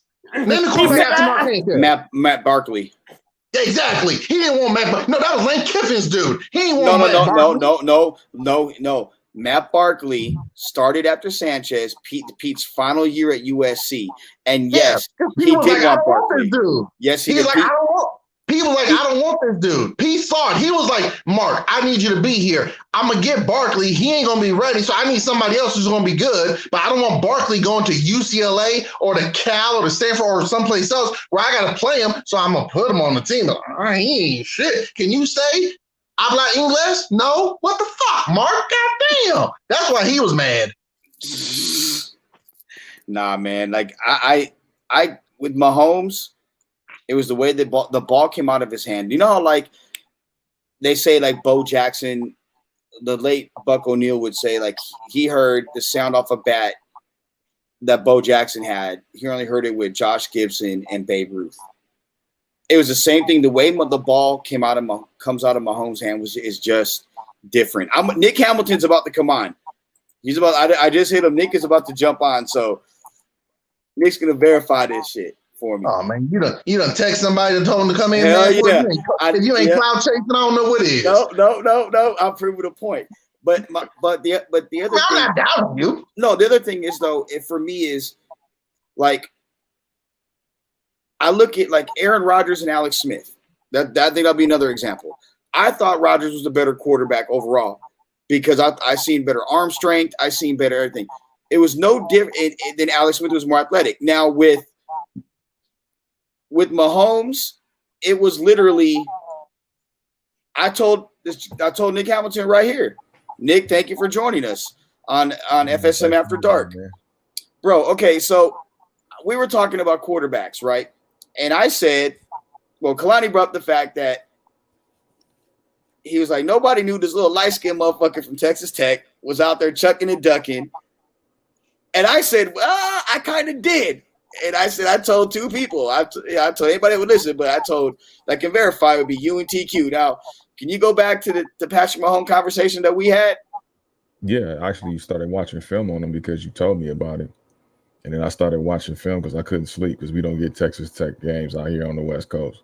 So either you're going to catch them at 3 o'clock in the morning or you just a freaking football nerd, and I'm not a football nerd, so I was bored. So I ended up watching film. And I was like, man, this kid is dynamite. And I remember something Patrick Mahomes said because they asked him, you know, remember they sat him the whole time when Alex Smith was there, and he only played in one game. And they asked him after that game, you know, in going into the next season, I believe, and they said, hey, how did, you know, what was that one game like for you? He was like, man, it made me feel like I belong in the league. That was a game. That was a statement game that tested my endurance, tested me mentally, to say, hey, you know, I can thrive in this league. And damn it, if he wasn't lying. Well, I don't personally know Nick. Nice to meet you, but he looked like he done shot a person or two, so I'm gonna take his word for it. Because I'm black, man. That's what it is. Blame the black. Not at all, man. The way you got the cap low down, that look like you ready to murder somebody. Like, yo, what up, man? Yeah. So hold on real quick. I got to stab somebody, so I'm just leaving it at that. Nah, man, I'm a peaceful guy, man. I love people that love me, man. Oh shit. Nick actually is the owner of Nightfall Media down in Southern California. I've known Nick for over a decade. Nick is one of my closest friends. And he does the same thing we do, just down in SoCal, right? Nick, this is after dark, so anything goes on the show. So we drop a F-bomb if you want. He said any fucking thing goes is what he meant to say. Yeah, so you're down there in Cali, and we were just talking about how college football is all fucked up, and how if you are one of the top prospects, I'm like, you should just bounce. And Kalani was like, look, outside of boxers and wrestlers, football players are the stupidest athletes there are because, like, I know you're down there with USC and UCLA, bro. Like, what are you getting with the vibe from some of the players down there in terms of, like, are they going to stay? I know, even though UCLA don't have anybody they're going to take anywhere close in the draft because they all fucking – it's UCLA guys, you know. But SC has a couple dudes. Like, what are you hearing about that? You hearing anything down there with these cats that are going to bounce early? Nah, I mean, listen. I think it was wise of the Big Ten and the Pac-12 to suspend football activities and sports activities as a whole because, again, we don't have enough information on what this virus is really going to do. Not just right now, but you got to think about 2, 3, 4 years down the line if these kids get exposed and how that's going to dictate their careers if they go to the National Football League or the NBA, depending on what sport. So I think it behooves the Pac-12, and I know that was a huge step for them to do because they made over $550 million last year just by playing football in the Pac-12. So you can only imagine what the Big Ten has made with football revenue in 2019. So I think it was incredibly wise of them to do so. I don't think we're going to have college football at all this year. I don't give a damn what conference it is. I think they're going to succumb to the Rona, because when the Rona speaks, everybody listen. And I think it's incredible. I said this numerous times before. Sometimes you got to save people from themselves. And I know Justin Fields came out with a petition. And I think Justin Fields is an incredibly intelligent young man. I think he has a very high football IQ. I think he can play at the next level. But he said something very idiotic as it pertains to wanting to play for college football. And it's like, bro, you don't have to play another down of college football. We pretty much know we're going to get in the NFL. Same thing with Trevor Lawrence. Same thing with Amon-Ra St. Brown. You know exactly what you're getting out of those guys and guys like them. So if they miss a year of football, it's not going to hurt them whatsoever. If anything, if they're smart, they start getting ready for the combine and they start getting ready for the next level. But you do have guys like Keaton Slovis, who's the quarterback of USC, that may need another year under his belt to polish up his skills. And I'm sure there's several other players that are like him. But when you have 9 players from the University of Oklahoma, according to Lincoln Riley, that tested positive for COVID-19, you see what's happening at the University of North Carolina, where over 150, 200 students, after 1 week of being in session, tested positive for COVID-19. And we don't know if some of those kids were athletes, whether they play football, basketball, or what have you. So you got a lot of things going on. And again, we don't know the severity of this virus. We don't know when this virus is going to go away. It's said to be worse in the winter months than what it is right now. So again, I think kids are going to stay put. I mean, college football ain't going anywhere. College football is going to be right there. It's going to be just as popular in another year, 2 years, 3 years, 5 years. It's going to be more popular because we miss it so much. Can I ask both of you guys a question really quick?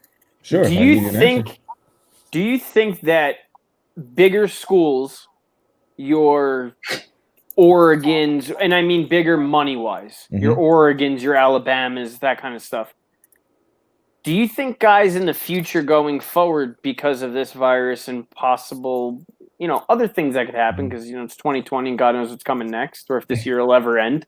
Bro, don't say that. Don't fucking say that. My 2020 has been the worst. Don't fucking say that. No, but what I'm getting at is, do you think kids will take into more consideration about what schools are actually doing to prevent the virus? Single dorm rooms, maybe not doubling kids up anymore, stuff like that. Things that we've never had to think about before moving forward. Where do you see that? I think it's going to change. I think whatever this new normal is going to be, I think it's definitely going to be a change. Now, it could be, like you said, it could be single dorm rooms, no more, sharing bathrooms, so to speak, or multiple people sharing bathrooms. You may be you and another guy may share the bathroom, and that's it. I don't think kids are going to necessarily pay attention. I think it's more the parents. The coaching staffs damn sure better pay attention, because you're going there to play for Nick Saban or Dabo Swinney or Mario Cristobal or whoever. But I guarantee you, if these kids catch anything, none of those coaches are going to get sued. The universities are going to get sued. One of the Power 5 conferences is going to get sued. And the biggest pimp of them all, the NCAA, is going to get sued as well. So it behooves, the university to deal with the health facilities to make sure that they can keep it as safe as possible. And even in that aspect, there's no guarantee. I think it's going to forever change life as we know it, especially sports landscape. I was telling Joe, I don't think we're ever going to the locker rooms ever again. I think that's done. You told me that at the very beginning of everything, and I hope you're wrong with that, because we have too much fun in there. But I would agree with you that I do think different things will be taken into consideration, and measures would take place. Look, Peanut just his first day of school at Southwest Oklahoma University was on Monday. And I hit him up. I was talking to him last Friday. I was like, yo, so you moved in? He's, yeah, I moved in, Dad. We're just talking about the whole, college experience. And I was like, so you got a roommate in there yet? He's like, nah, I'm by myself. I go, wait, you don't got a roommate in your dorm? He's like, nah. I'm like, damn. Like, now mind you, I didn't stay in the dorm. I was out. We stayed, but I had a dorm room and I had a roommate, the homie Henny Loke from the Hub City. So I mean, it was cool to kick it with Hendrick when I came to the dorm. But other than that, it was like, yo, like, nah, I'm not staying here. And I was like, really? I go, what about your boys? He goes, nah, they're staying at a dorm down the street a little bit. And for me, it was interesting because I didn't think about that was because of the Rona. I thought it was just because, it's SWAZoo, it's Southwest Oklahoma, like who the fuck is going to go there? But I mean, but I do think schools that are more proactive and progressive in their thinking of how they handle the coronavirus. And that's more what I meant, Joe, earlier. I apologize. No, you're good. I think those are schools like I'll give Marcus Arroyo credit at UNLV. He's crushing it on the recruiting trail, and in part, he's got a plan in place for the coronavirus that he's selling the kids on. Where you look at a guy like Clay Helton, no one's going to USC to play for Clay Helton. Nick knows that firsthand. No one's really going to UCLA to play for Chip Kelly anymore either. It's because his everything is the same. So I definitely think schools that are more proactive, and I'll say even more vocal. Nick Saban has done a great job. A fantastic job of addressing things the last couple of times he's had press conferences. So, and that's going to go back to, like you said earlier, adapt or die. Now your recruiting process has to entail a COVID-19 or corona or any other kind of pandemic we could possibly ever see. Something along those lines of this is our ways of how we're going to attack it and anything else moving forward. Because you're selling the kid and the parents, though. Oh, absolutely. But you got to sell the kid and the parents. That's going to be like the fifth thing you have to address. Okay, Nick Saban's doing that for the media. You know what he's doing every single year? Walking in at your table, putting his rings on, and just say, "What you want to do? Do I need to take the NFL team and look at all the players? What you want to do? Like, come on, what do you want to do?" That's what you got to do. College players today are looking at it and saying, where's going to be the best place where I can go get big national TV games, get better so that I can go to the NFL and have a chance at going to the NFL and possibly playing for a playoff berth or a championship. That's what they're more so worried about. The corona stuff, that's going to be like the sixth best thing. The corona thing is going to be like the guy for the program. You know what I'm saying? Hey, man, who freed the slaves? Martin Luther King. Okay, but what do you do in Spider Wapazana? Kill the quarterback on the cover three. It's not in the forefront. It's in the forefront for us because we're the media and it's something to talk about. These football players, look, we had talks today with the coaches. There are leagues out here that are still trying to play. They're trying to get players from other teams where the leagues aren't up and running. They're trying to get players. Hey, man, we need like 3 linemen. Can we get one of your receivers? Hey, we got a DB from over here. They're trying to put together. I'm telling you, football players are dumb. Yeah, football players are dumb. Well, I know, okay? I know for a fact, my boy's son or my boy's girl's son plays for the Vegas 49ers or something like that, and they're still playing. Yeah, they trying to take our line. I didn't want to say nothing, but they trying to take some of our players. We coming for y'all. We coming for you, Niner. Okay. I mean, you're absolutely right, man. I think that's what I said earlier. I think it's more about the parents being concerned for the Rona than the kids are. I mean, you got these kids out here developing petitions and things of that nature. Nick, when do you think we're going to see players? They technically can't have a union in as college athletes because they're technically not getting paid. But there are other avenues like a guild or something like that. When do you think we're going to see that happen? Because I don't think it's going to. When the players grow some nuts and realize the power that they have with them and be able to form a more perfect union. And that's going to take, I think, 2 to 3 years of them going to HBCUs and all this other stuff and screwing the big schools in the South, and you make them pay. I don't think HBCUs are the answer. And the reason why I say that is this. Like he mentioned earlier, you look at let's not even look at the schools. Let's look at the facilities that these schools have. Yep.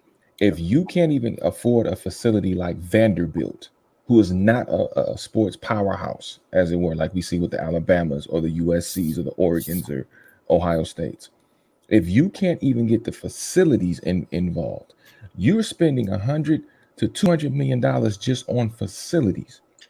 Name me an HBCU that's going to do that just to compete with the recruiting. Then on top of that, let's look at, like what this gentleman said to my right, let's look at the TV dollars. How many times will you be on television? The SEC has a package deal, I believe now it's with ESPN, but before it was with CBS. And more people had CBS in their households than ESPN. So now that you're on ESPN and now that you're going to be on the app, where who's mostly on the app? Younger people that look like you. So guess what? How much more exposure you're going to get versus how many times is Howard going to be on national television? How many times is Clark Atlanta or Morehouse or North Carolina A&T? How many times are they going to be on national television? Now, I have nothing against kids going to HBCUs. I think it's a wonderful experience. I think it's great if that's where you want to go. I don't have any issues. I don't have any quarrels with it. But you must understand this is a business. From the time you graduate high school, you are a commodity. Before high school, before you graduate high school, you're talking going into your junior year. That's true. But I'm saying as far as legalities are concerned, like as soon as you cross that 18-year-old threshold, where your parents don't have to sign your letter of intent for you. Yeah, you're right. That is when you become a limited commodity. And when you become a commodity, you have to look at yourself as a different style of a person. You're no longer a person. You are building yourself up to be an entity. So unless you're going to get a boatload of cash for HBCUs to get the facilities to be able to deal with the recruiting, because I guarantee you, I could take 3 kids right now. I could take them to Howard University. I could take them to Clark Atlanta. I could take them to FAMU. And they may have a fabulous time. Let me take them to Alabama, where the chefs cook differently for the offense and the defense has their own personal chef. Let me take you to USC, over there to John McKay Center. Let me take you to Oregon, aka Nike U, where we could hook you up with all the Jordans you ever want to have and all the Kobe's you ever want to have in your life. Let me take you to the Ohio State University. Let me take you to Michigan. Let me take you to all these prestigious universities. Just the facilities alone. And I guarantee you, these kids, first question, like you mentioned earlier, how can I get to the league and who's going to see me on television every week? Well, those are the 2 burning questions that these kids are going to ask you. And if they're not there, that's why, Joe, like you said, USC, who was once a powerhouse where kids wanted to go to USC, and Southern California was pretty much off limits to recruiters because they knew USC was going to swoop in and take them. Until they get, and I said the biggest mistake USC did, as a side note, was not hire Urban Meyer. That was the worst thing they ever did. Yeah, I'll say this about HBCUs. They have a deal now with ESPN. But they air like on Sundays, and it's like, yeah, exactly. But hey, but Progress. No, it's on ESPN. No, it's no. I've actually watched some of the games. I mean, but albeit it'll be like Southern versus FAMU. But here's the problem with that. I was talking with someone down at FAMU, who's an alumni. Their athletic department's in shambles right now. They have 3 home games next year. They have to go on the road in order to make money, and they have to get their teeth kicked in order for the athletic department to make money. So yeah, that's a valid point about kids. That's why, I mean, I would love to, like I said, I would love to see a group of 5 stars go to Clark Atlanta and say, we're going to go down here and bring this thing back to life, bring the HBCUs back to life. But even now, you growing up, we all are around the same age group. You remember Thanksgiving? I remember Thanksgiving mornings after the the NFL game, in between the NFL games, or the day after, we had the Bayou Classic on NBC. Great. Phenomenal. It was actually it was right after the high school all-star game, and we would watch it, and you would see the halftime show with the bands, which the Battle of the Bands is bigger than It's huge. the actual game itself. But that was my first experience as a young kid, 7, 8, 9 years old, watching Grambling play Southern. And my first thought was, damn, Grambling wears Green Bay's uniforms. Look at, they got the G like Green Bay and Georgia. And then as I got older and understood what Grambling State University meant, I was like, damn. And the history of HBCUs, that's when it became more. And then the bands itself. It's unfortunate that type of education is going relatively unnoticed. The only way that we're going to be able to see any type of change or reform or whatever is like you said, the players have to nut up, but you also got to have some big name coaches get behind them and say, this is what we need to do for them. You have Jim Harbaugh is outspoken. We need to play football, but get behind your players and say, we need to do this. Luke Fickell, whatever his name is get behind Justin Fields talking about the petition and having 150,000 people signed. But I want not just the coaches to get behind the players, but the NCAA listen to the players the same way they're listening about wanting to play, listen to them about their concerns that they're grossly ignoring. Joe, are you right. Okay. Are you familiar with the movie The Mac? Nick. What did Pretty Tony say? If my hoes wake up broke, wake up with some money, they subject to lose their damn mind. That is the mentality of the NCAA. That's real shit. You honestly think these coaches who get $10 to $15 million endorsement deals from shoe companies and other endorsement deals, car dealerships and everything like that are going to really sacrifice their money for some players that's going to be gone in about 3 years? No. You have a better chance. What my man Sugar Free said, you have a better chance finding Tupac than me buying you something off the ice cream truck. That's the mentality of these coaches. That's real. A lot of them. Not saying all of them, because I think That's there real. are some good coaches out there that truly care about the kids. But I think the majority of them, along with the NCAA, are only about the bottom line. As long as you give us your blood, sweat, and tears, and we can pimp you, and we can make money off of you, and everybody else gets paid but you, but you're quote considered an amateur, yet everybody else around you is getting paid like a professional. Again, until these so-called student athletes start to rise up and say, we're not taking this shit anymore, and we're going to, I tell you what, if we don't, then we won't play. And until they start banding together, somebody's got to make a sacrifice somewhere. You know, you may drop your NFL draft stock, but guess what? If it means for the good of the sport and for the players that come in the future, then so be it. But I don't think anybody's going to stand up for that. I don't think enough players are going to stand up. You're going to need a large group, like you said. It can't be a player. It's got to be a class. And you got to have former players too. You got to have guys that's currently in the NFL, because it's going to take a lot of money to push that initiative. So you're going to get former guys in the NFL that are doing well to say, okay, I'm getting behind these college kids. I'm going to put my money behind these college kids. I'm going to get the resources that they need. Okay, to go so against the NCAA, like we saw with Ed O'Bannon. Funny you say that. I think the thing we need to keep a very close eye on in the next few months is the XFL and what Dwayne Johnson does, because you can bring in players for a year or two. Oh, we won't have an age limit, and you can come here and be a developmental league essentially for the NFL. And you don't think The Rock wants to stick it to the NFL anyway? Hard as shit. He wants to give him the bullhorns.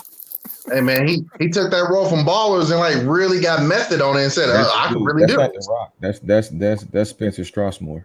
That's not The Rock. You're like, no, I can really do this. Like, dude, this is a script, man. This ain't real. No, I'm gonna make it real. He Ledgered that shit. He never came out of character. And let's not forget his ex-wife, Danny Garcia. Oh, she's a beast when it comes to the business. Oh People yeah. don't realize that. Oh, yeah. She's an Our absolute woman. beast. Like she knows numbers like nobody's business. She can finagle numbers. She knows what she's doing. She doesn't get enough credit, enough shine because they always want to give it to The Rock. And I think that's it's fine, but let's not shy away from the woman that also is a part of this bold venture, that is incredibly intelligent, that knows what she wants to do, knows how to go about doing it, and has been successful as a member of the $7 production team. Yep. So That's why he stayed around with her. He like, yo, it ain't gonna work out in our marriage because I love these bitches. But you good in the office though, so we gonna work it out. This is what you got to understand, bro. These cats marry for business purposes. Like they don't. I mean, if love falls into it, great. But it's about the business. Look at. I mean, again, I'm not in these people's bedrooms, and I'm not trying to pry into their bedrooms. But Jay and Beyonce, I mean, that's a business marriage made in heaven. Like when they join forces, I mean, look how much they rose up even higher. You look at, like you said, The Rock and his ex-wife. Like that's business. Like they like fuck the person. Will and Jada. Well, when they're not entanglements, but yeah, that's the whole entanglement in itself. So hey, we ain't gonna talk about that. But when you look at Will Smith over there, like, right, give us free. But when you look at Courtney B. Vance, you look at Angela Bassett. Yep, hardest working with people in showbiz too. She's 62. Don't look a day over 40. And Courtney B. got somebody? Huh? Angela Bassett with somebody? She been with Courtney B. Vance for like 20 plus years. You better not ever step on Angela Bassett. I've been trying to slide in her DMs for like 3 years now. No wonder she. Damn. Hey man, you don't want them old man hands. Oh shit! You don't want them old man hands. But I agree, and I think, but I thought about that when The Rock bought the XFL, when him and Danny when that came out, and for $15 million, I said, you know what, the NCAA needs to be scared, because you can bring a kid in. You can bring a kid in from bricks. You can bring a kid in from high school, pay him about $2 million on a say $4 million for 2 years. And if you were to do something like that, 2 years later, you can have him draft eligible, ready to go. Is that not like the LaMelo Ball thing? It is, but you don't have him buying the team when he's done playing there. Oh Lord! Hey, don't get Nick started on the balls. I'm not a fan of them. I'm just saying. You starting to see college basketball gonna be hit first, because they're starting to lose some players to the G League, so they're gonna get hit with it first, and college football is gonna be like, uh-oh. So yeah. But that's what I mean. People are looking for outs in basketball, and they figured it out. Now, like Joe's saying, and Nick's agreeing with it, the XFL looks like it could be that G League / college alternate. Yeah, because The Rock does have connections to the NFL, so if he's smart, he can turn it into a developmental league, change some of the rules of the XFL to make it more NFL friendly. So that way it won't be that much of a transition for guys to go. I mean, and mind you, last year in the XFL, I believe there were about a dozen players that got put on NFL teams and are still on the roster. I think one of them is with the Los Angeles Chargers. You got another backup quarterback for the Panthers. Right. And then also, too, remember, the head coach of one of the XFL teams is now the quarterback's coach for the Chargers, which is Pep Hamilton. So there's other opportunities, not just for players, but for coaches as well, or coordinators as well. So that could be an influx of things to come as well. But I think it was incredibly brilliant of The Rock and Danny Garcia and the other, group, the Capital Group that merged with them in order to complete the sale. And I think the XFL, I give it about a year or two. I think it'll turn around. I give it about a year or two, because they're going to have to make some changes. And it's not going to be filled with Vince McMahon's, over the top exploits. It's going to be billionaire strut. Just give me some fine cheerleaders. We good. Hell yeah. But this see, like year, he's the saying, XFL was doing fairly well though. Like they were doing pretty well, where it wasn't so gimmicky. We thought it was going to be like, oh, what are these new rules? It actually wasn't that bad to watch this time around. It's unfortunate this happened, but this time around, I really thought they hit their stride. And if things would have been normal, the XFL could have had some real good success. But The Rock's got an early start too. So the other thing, like Nick's saying, you could have him go straight to the NFL and go, listen, this is my plan. This is what I want to do. What do you want? Before we even start this thing back up, what do you want? And we'll play it that way. And they at least have a game plan and a list set up of things they can shoot for, what's reasonable, what's not reasonable. You make it happen. And it's The Rock. He's going to make it happen. I mean, well, it's not just The Rock, but it's the people behind The Rock. Exactly. He's got, and that's what I mean by that is him and his team. His team of people he keeps around him is unbelievable. Oh, yeah. Highest paid actor 2 years in a row. I mean, you got to look at the XFL was losing money after the first week because it was kind of boring. And when you go to the games in person, I mean, it's great for the entertainment value as far as being able to take your kid because it was an affordable game to take your kids to or somebody like that. But I think, also you got to make it more appealing. You got to make it more exciting somehow, some way. And you got to be able to keep the capital up. And that's been the XFL's biggest problem is being able to keep capital afloat where they can make money and not be losing money and, trying to plug up a bunch of holes as the boat continues to sink. And wasn't it them that was doing the having guys mic'd up and stuff like that as well? I believe so.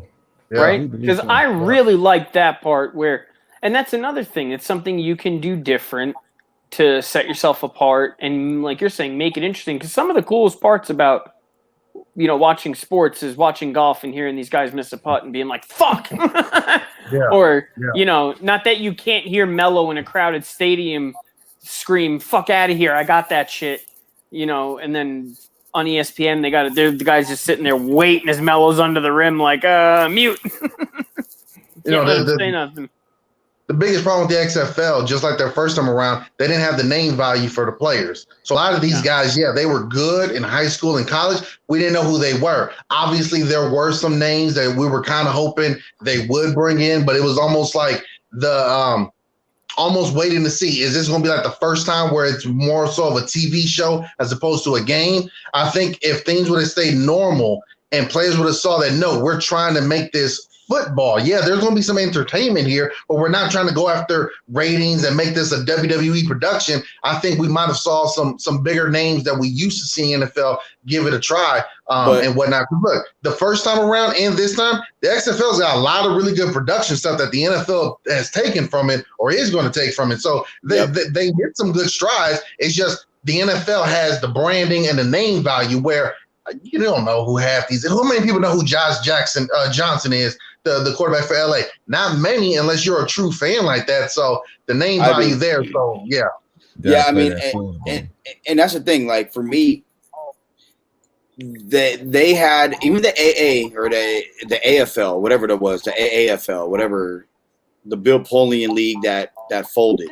That's the one I think I was thinking of with the mic'd up stuff. Yeah. No, the XFL had mic'd up stuff. I like the fact that you're able to hear like Pep Hamilton do play calls. What I didn't like was the reporters on the sideline after an interception going to a quarterback and Matt McGloin going and saying, "Oh, the quarterback, our offense sucks. We need whatever." It's like, bro, shut up. Like, I think there's a little too much access there. But I would, from both leagues, though, they had very good innovative ideas that the NFL took. And I felt like, that's a good thing. You know what I mean? And I think that's cool. And I think we'll see the same thing with the XFL. Under Dwayne Johnson, I think you're going to see him pick up. And I'll give Oliver Luck credit as the former commissioner. He really did a great job of turning things around and making it about football. But at the end of the day, it's still Vince McMahon, and he was still going to have a control, and he still was going to put on his production. And he dropped a lot of money in, but at the same time, a lot of that went for naught because he owes a lot of people money. So, I mean, obviously things fell through. Hey, man. Shout out to Spencer Strasburg, man. He's the guy. Real talk. Nick, man, thanks for joining us, bro. You jumped on real quick, and get you on again real soon, brother. Hey, man, thank you guys for having me, and appreciate it, man. This was fun. Let everybody know where they can find you, brother.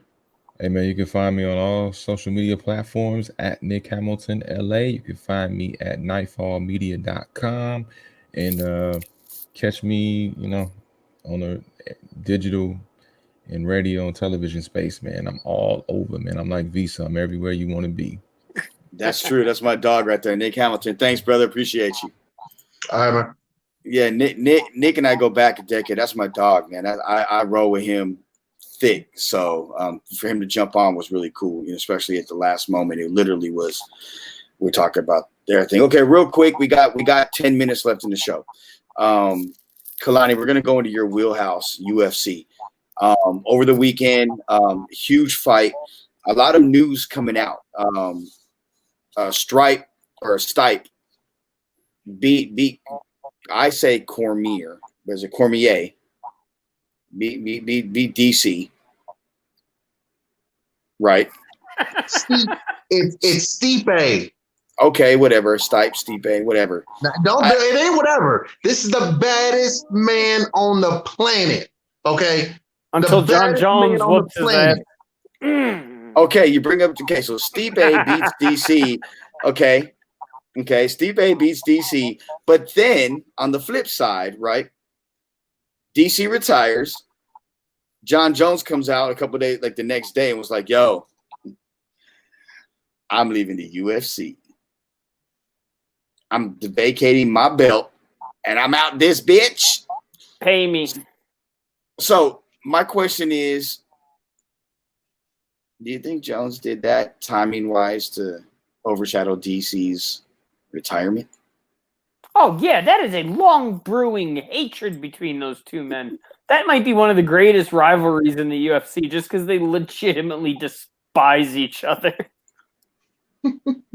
No, man, they're best friends, man. They enjoy talking with each other. They've shared quite fond moments with one another. Are you trying to say they're like Charles and Chuck, and we just don't know? Yeah, Is that what you're saying? No, they're like Shaq and Charles Barkley. They're brothers, That's what I'm saying. You said Charles and Chuck. That's what I meant. That's what I meant. Hey, it's late. Hey, you know what the funny thing is? I definitely fell for it and was just like, yep, exactly. Just like, no, wait. You know what the fuck I was talking about? I'm turning into Charles over here. Shit. Although you could say Charles was the basketball player and Chuck is the analyst, that's two different careers right there. So you could say that. But that's what I meant. No, that's what I meant. Yeah, but no, I mean, Jones doing it, obviously, him kind of doing it now, yeah, that certainly overshadows DC retiring, which unfortunately it was one of the greatest careers we've seen in mixed martial arts. But Jones is always, it's always been a question asked towards him. When are you going to move up to heavyweight? You wiped out the light heavyweight division. He's the only champion in all the divisions history that has beaten 6 former champions in his division. I mean, he literally has wiped the floor with the who's who. But it was always a delay for whatever reason. And look, don't get me wrong. We've seen with other fighters try to move up or move down and not work out. And Jones is a smart guy in the cage where he's like, no, I'm not going to jeopardize my career until physically I'm ready to move up and do what I have to do there. So, and then like Rich said, it's also about the money. And right now is the perfect time for me to strike because outside of the next potential match, which could be will be Francis Ngannou and Stipe Miocic, who else you got that's big time in the heavyweight division without DC there no more? Brock Lesnar ain't coming back, so who else you got? So if UFC, you want me to move up, you want me to still fight, you have to fix my contract and pay me more. This is nothing new. We've seen with Conor McGregor, Jorge Masvidal, the Diaz brothers, many other fighters. The UFC, they do a lot of great things, but one of the things that they're pretty stiff on is how they do their contracts with fighters, which is a bit unfair, but that's their business model, so it'll be interesting to see. Exactly. So it's like, I understand where you guys are coming from, but at the same time, these guys are literally putting their physical bodies and mental health on the line 2-3 times a year for your bank. So don't you kind of want to give them a little bit more money? Maybe not Floyd Mayweather money, but a little bit more? Come on. You're talking about 2 or 3 times a year, and the pandemic is 2 or 3 times every month. Yeah, and you that's figure, what it seems like. Like you got it where like Amanda Nunes, the greatest women's fighter of all time, 2 division champion, defending both titles. She had a fight as in the main event. She made less than an opponent as in a co-main event 2 fight cards later. In the co-main event, not the champion, she made less than them, but because they were like a former champion and this and that, it's like the way it balanced out. And it's like, that shouldn't be the case. Your champion should not be making less than, let's just say, $1 million every time they fight. That shouldn't be the case. So a lot of fighters are like, look, I want to negotiate and get my contract right. But just like we see with football, I also got to eat. And I'm not in the place where I'm like Conor McGregor, where I've made $100 million someplace else. So I can't just sit out whenever. So a lot of them end up just biting the bullet and just saying, hell with it, I'm going to keep fighting. But DC, Daniel Cormier retiring as one of the greatest of all time. It was an unfortunate attempt at getting the title, but it was one of the best trilogies we've ever seen, maybe the best trilogy we've ever seen in UFC history. And in a way, I don't want to say this in a disrespectful manner to him because he did accomplish greatness. In a way, it's almost befitting of how his career went. He came up just short of winning the NCAA championship against one of the greatest wrestlers of all time, in Cael Sanderson. He came up just short in winning Olympic gold medals against, and forgive me for not knowing the Olympic guys' names from international, but Jorge, Igor, or Ahmed, one of them, losing to them. So it's almost in a way his whole career was just short. Even when he first won the light heavyweight championship, a lot of people didn't give him the credit because he didn't beat John Jones. John Jones had it vacated, and he won it, via vacated title match. So in a way, it was almost fitting that, okay, man, you came up just short. That's just the way it is, but we love you nonetheless, man. You're one of the greats to ever do it. And he left the sport better than when he came in 2009. I gained the utmost respect for Daniel Cormier when, I think you told me earlier, because I didn't remember what fight card it was, but it was UFC 200. When it was like right before he was supposed to fight Jones, Jones tested positive again. And he was in tears. DC was in tears. And he was at that point, because before that, I had interviewed both of them in LA. Well, yeah. And I thought Jones was the coolest dude in the world. I'm like, man, this dude got it. That's right after he like tracked down the dude and beat the guy down for stealing some woman's purse. It was like their first fight. And then it was like, all right, well, this guy's cool. I like that story. I was like, all right, I was like, DC, he just seemed like he was a dick. But then after seeing that, I was like, yo, it's almost like he seemed like a real dude. And I was like, yeah, like I can get behind someone like that. And it sucks that, all careers come to an end. I remember watching Silva breaking his leg, and I thought at that point, like, yo, his career's done. He's never going to be the same. GSP, man. I hated watching him retire. Yeah, I love GSP. And then Rashad Jones, when he beat the shit out, or was it Rashad Evans, when he beat the shit out of Chuck Liddell.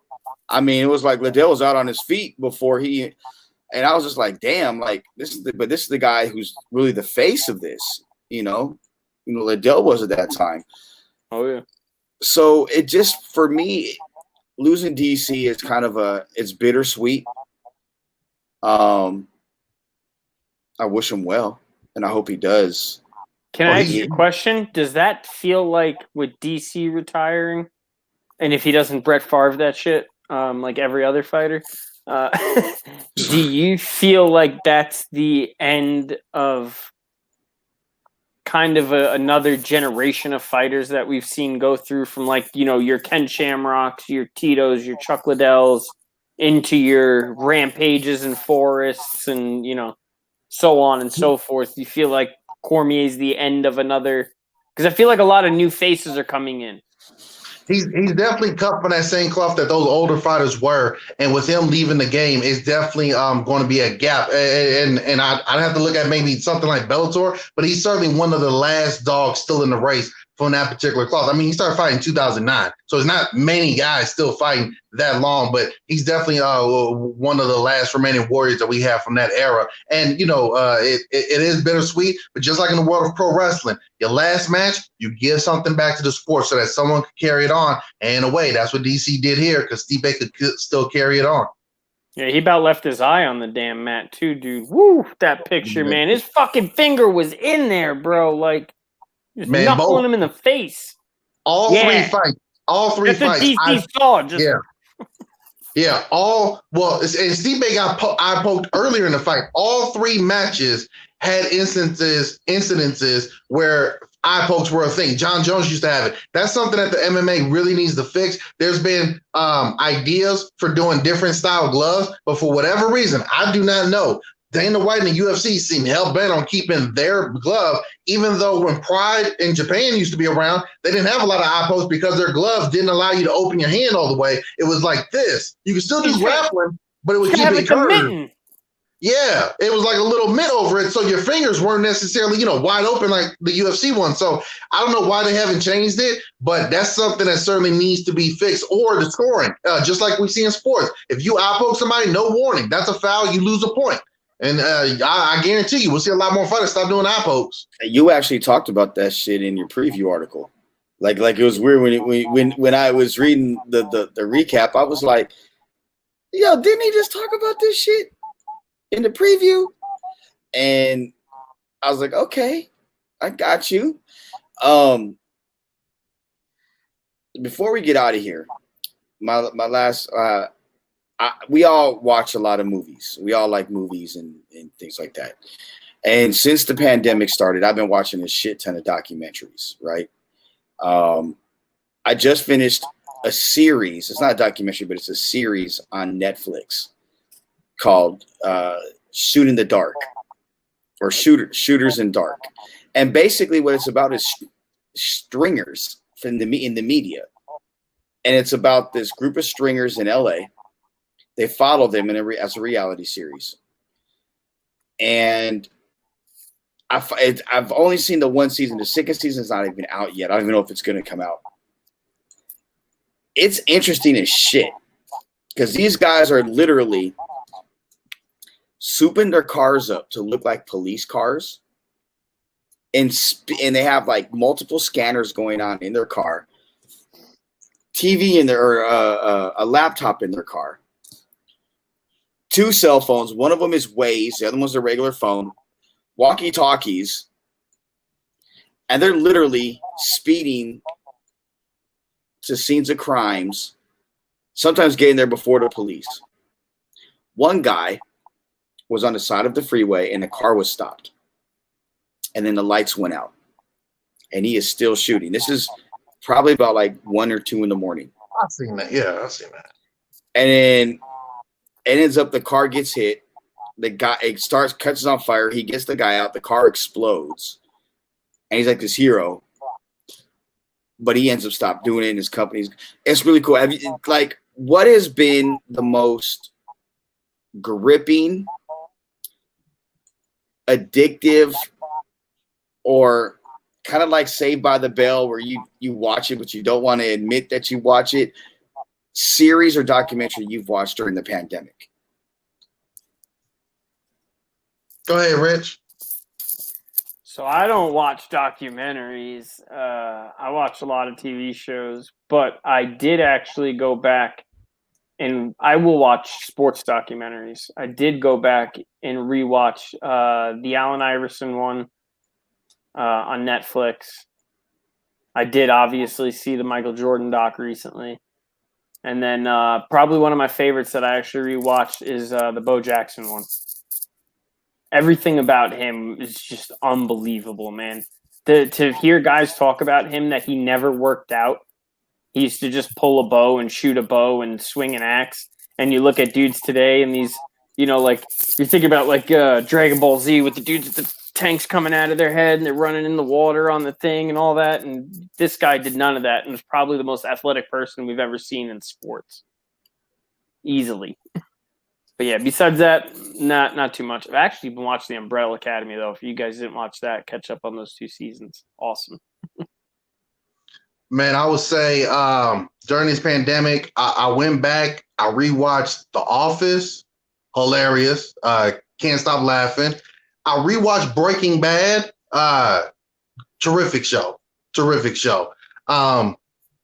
Never seen it. I've never seen it. I know. haven't either. All right, look, I'm gonna need Nick back on here because I can't be on here with people that ain't y'all not know. That's wrong. That is wrong. Okay, that's gotta be for another show. I rewatched that.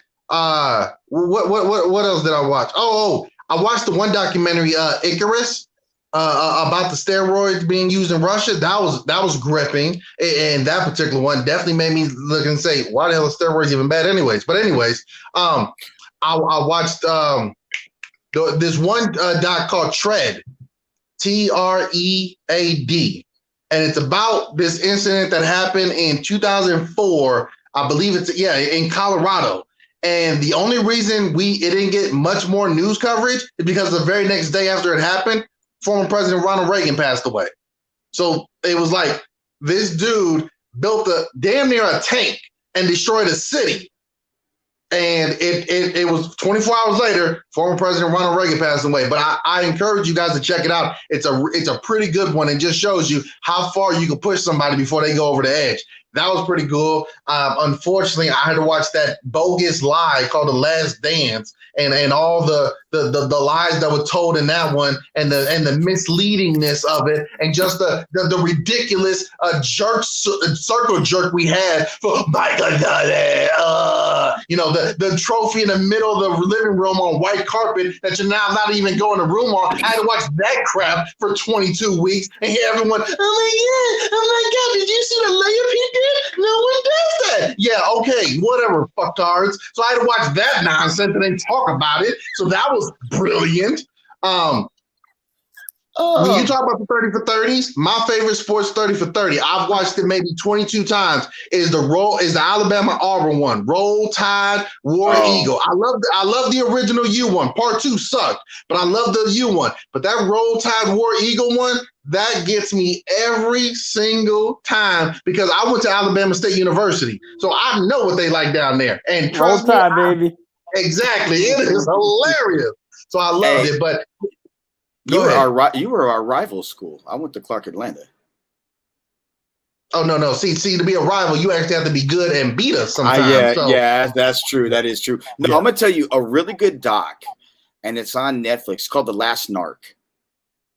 And it's about in the 80s, right before the Iran-Contra, there's the big war on drugs. And the government, it's about these narcs with this guy who went down to Mexico, Kike, I forget his last name, and he found this cocaine, cocaine and weed farm, and he videotaped it. He got a helicopter with somebody, and they took pictures. And he left. He worked. Listen, he worked for the DEA. Like a couple days later, they kidnapped him and tortured him, right? And he obviously died. So the case is like they didn't know who did it. Well, they got this other DEA guy to come in after a couple of years to take the case over. And this guy like broke a couple of big cases down there, got a couple movers and shakers, and actually started uncovering that it was our own government that had him killed. Yeah, that sounds about right. And it's really interesting. It's only 5 parts. I watched the Epstein doc as well. That dude created a pyramid scheme off of sex trafficking. Yeah, that whole thing with him is fucked up. But what about the one that Russell Westbrook's working on with Black Wall Street in Tulsa, Oklahoma, and the riots? That's gonna be awesome. That's gonna be a good one. That's gonna be awesome. And I just got back from Tulsa about a month or so ago. I think it's the armpit of the world. Like there ain't shit in Tulsa, Oklahoma. It is. You been in Jersey, bro? Haven't you been to fucking New Jersey? Go to Tulsa. First off, you lying because Oklahoma did give us something that was magical during this whole time. They gave us the Tiger King, Joe Tiger. They gave us that. Fucking Baskins. Hey, let me tell you something. I'll tell you who did listen to this show, Carol fucking Baskins. You got obviously you watched that, Kalani. That shit, I binge watched that shit on a Friday. That was one of the craziest shits I've ever seen in my life. It was mind blowing. I couldn't stop watching it. I damn near rewatched it. I was like, I gotta watch this again. This is the best thing I've ever watched. It was mind blowing. I think the best part was actually them asking O.J. Simpson about the documentary and him saying that he thought she did it. The reason that I think it's such a big deal is I'm just glad that an expert could weigh in on the situation. Exactly. He had inside information. He's like, oh, that bitch did it. And then, I know a killer smile when I see one. You touche. Hey, the cool part is Carol Baskin came out and said the new Cardi B and Megan Thee Stallion song "WAP" Wet Ass Pussy is they had an animal in there, a tiger. She said that the tiger was being abused because she was on a chain in this video. Yeah, bitch, you know abuse. Bitch, you killed your husband. Are you kidding me? I don't get that reference. I don't know who you just brought up, but okay. Okay. No, I don't. I don't. If you show me a picture of three women and then told me to pick which two you just said, I wouldn't know who it is. But since Rich brought it up, I'm gonna tell you, this might sound controversial. You know who's a good follow on Twitter that be dropping knowledge and dimes? O.J. Simpson. Oh yeah, I follow OJ. Hell yeah. Look, it may be controversial. I haven't seen one video yet where I was just like, shut your dumb ass up. Every video, I'm like, damn, that kind of makes sense. I'm telling you, man, if you can see it, I see why people have bought into this dude. He know how to sell himself better than anybody. Hey guys, the juice here. Let me tell you something. That's the best shit ever. Don't lie. You just listen because you're scared as shit that if you go in the bathroom at night and look in the mirror and you go, OJ, he's gonna pop up behind you like, what you doing, motherfucker? He live in Vegas, so I'm definitely worried that shit might really happen. Okay, I might mess around and be like, oh shit, motherfucker. Look, how old were you guys when he went to trial? Like when the verdict came down, how old were you? What year was that? Like 98, 97? I was like 94. It was like 94, 95, somewhere around there. Yeah, it was like the minute. I was old enough to understand that we went through enough where this was very rare that it happened, but I wasn't old enough to understand the full grasp of it. But I was old enough to know we got one, and then years later, yeah, maybe we shouldn't have celebrated so much. You got away with one. That ringtone can sound a little bit different. So, do you guys remember where you were when the verdict came down? I remember it. I remember all of it because my dad at the time actually had the exact same white Bronco as OJ. And when he went to jail, when OJ went to jail, my dad must have had 50 people coming because we lived in New York and my dad owned a company and it was right on a main road. He must have had 50 people a day coming up, knocking on the door, asking to buy the truck, to the point that he had to hide the truck in the building, and somebody actually wound up stealing the truck like 2-3 weeks later when all that happened. So yeah, I remember that because we lost a vehicle during that. Okay. What about you, Kay? I was either I'm trying to, because I remember two, but I think I'm getting them mixed up. I was either in the living room coming from the garage into the living room and I was told it's about to happen, or I was at school and we got it. But I can't remember if it was the OJ verdict or if I'm getting mixed up with finding out that Tupac had died. Because I remember both of those. I just can't remember which one is which. Okay, so in both instances, I know exactly where I was at. With Tupac, it was in the afternoon. And, Kalani, you're from Oakland. Obviously know KMEL. They used to have an old DJ on there back then, but he came to LA named Theo. And Theo's an Asian dude. And Theo's the one that actually broke the news that Pac died on 92.3 The Beat, which is a sister station in KMEL. And I was in town because I was going to one of my old high school football game. But that was when Pac, and that was in after. It was about 3:30, 4 o'clock when that happened.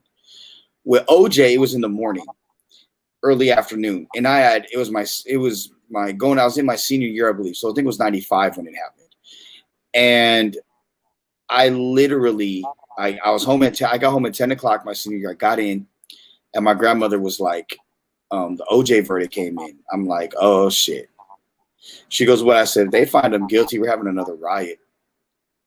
You think so? But he did. I said, "I don't." And when they said not guilty, two things stand out to me. One, the look on Robert Kardashian's face was like, "Holy shit, we did it." The second thing was the look on Johnny Cochran's face where he was like, "Yes, are you fucking kidding me?" Holy shit, we did it. I was like, did you see their faces? Like there was no DVR back then. Now, if you go back and you look at their faces, it was amazing. But for the longest time, I did not think OJ did it. I'm just gonna be honest. I did not. I was just like, nah. The mafia did it. He owed it. She had a drug habit. He wouldn't pay, and they tried to set him up. I didn't want to believe it because it's OJ. You know, it's running. It's hurts. It's the juice. It's running through the airport with his isotoner gloves on, and then see, that's the thing. I didn't know him as that. I knew him as the black dude from Naked Gun in the Third. You know, like I knew he was a football player. That was the other thing. Yep. Guy. I was just like, this goofball did that. And then obviously when you know, my dad shows me older stuff, I'm like, oh, so he was pretty good. Okay, got it. You could make the case that him and Jim Brown were the two best running backs ever. You could. You seriously, you can't make that case anymore because but yeah, you can make that. No, yeah, you can't make that case. You can make it on something like this, but you can't be on first take. Hey, so who's the great? Let me tell you something. Jim Brown and O.J. Simpson. No, when I'm not trying to be funny here. He used to kill people, man. Exactly, right? When I was watching those documentaries ESPN did, you know who came to my mind as like, why nobody ever thought he did it? Marcus Allen. The way they talked about how he loved Nicole and how they started to have a thing, and then I started looking. Don't Marcus and OJ look mighty close to each other as far as hairstyle, skin tone, both former running backs, older guys? And then I just started thinking, I don't think Marcus Allen is like a bad guy or nothing. He's a former Raider, one of the all-time greats. But I started thinking, yo, man, I noticed ain't nobody ever said no one interviewed Marcus for this. And I honestly walked away thinking that, like, what if Marcus Allen did that? And that's why this whole time afterwards, he been quiet as shit. Like, I ain't going to say nothing controversial. I'm just going to smile and say, go Raiders, because you motherfuckers ain't going to look at me for this. I walked away from the documentary thinking that. No one knows the real reason why Marcus Allen and Al Davis fell out. But a long rumor was Marcus Allen, Al didn't like the fact that he was fucking around with other people's wives. Yeah, you can't be doing that, man. You can't be doing that. You say, look, you say how you want about Al. Al was a straight G with some stuff, though. Like, hey, man, that's rules of the street spot, and we don't do that shit here. I mean, especially with OJ, because he's seen him on the field cutting and slicing through everybody. I'm just saying, man. I was like, yo, he ain't about to fuck me up. That's so fuck. You know, hey. Look, I know we can't do it, man, but I swear to God, I wish they could make ways where they could put him in movies for shit doing stuff like that. Like he pop up in a horror flick, bitch, and you know, just scary movie, man. The new scary movie. Yeah, I wish they could do stuff like that, man. Or like Dave Chappelle said, I wish OJ could just make a spoof where he walk out and he take a knee during the national anthem. That'll fuck up white America so bad. Sorry, Rich, that's personal. But hey, if he just did that, that'd be awesome. That would be awesome, man. To me, I don't even care what his politics are. If he took a knee during that, dude, I'll get a tattoo of OJ Simpson. Fuck you. Okay, so you're saying right now on air, if OJ took a knee during national anthem, you would get an OJ tattoo on you. Yeah, I would get an OJ tattoo on me. He did go to USC. You know what I'm saying? And I'm a Trojan for life. So yeah, I would. It would be the smallest tattoo that you'll never see, but I would get it. I'm gonna try to make this happen. He'd just get a glass of orange juice. You gotta get you gotta get the tat on the show. Rich, thank you for pointing that out. I just said OJ. I didn't say OJ Simpson. I just said OJ. So what are you talking about? That'd be my ass. Exactly. See, Rich picked up on it. Joe sitting here. Joe fell for the media thing. You saying right here on national television that you would know. I just said OJ. We got to do this on the show. That'd be ratings galore. And Rich is like, wait a minute. What if he just got orange juice? Yeah, exactly. He's getting a back tattoo of simply orange juice. Yeah, exactly, right? Exactly. I'm gonna get one of those, man. Minute Maid orange juice or whatever. I was just gonna fucking say Minute Maid orange juice, home of the cheater. He's gonna get 2 oranges above his balls. That's actually not a bad idea, actually, to tell you the truth. Just get your balls done like oranges. You just gotta stipple them like a golf ball. I just tell them every time, there's some vitamin D down there for you. I mean, vitamin so shit. You see? Exactly. Hey, depending on how good you are, it comes with or without pulp. That's up to you.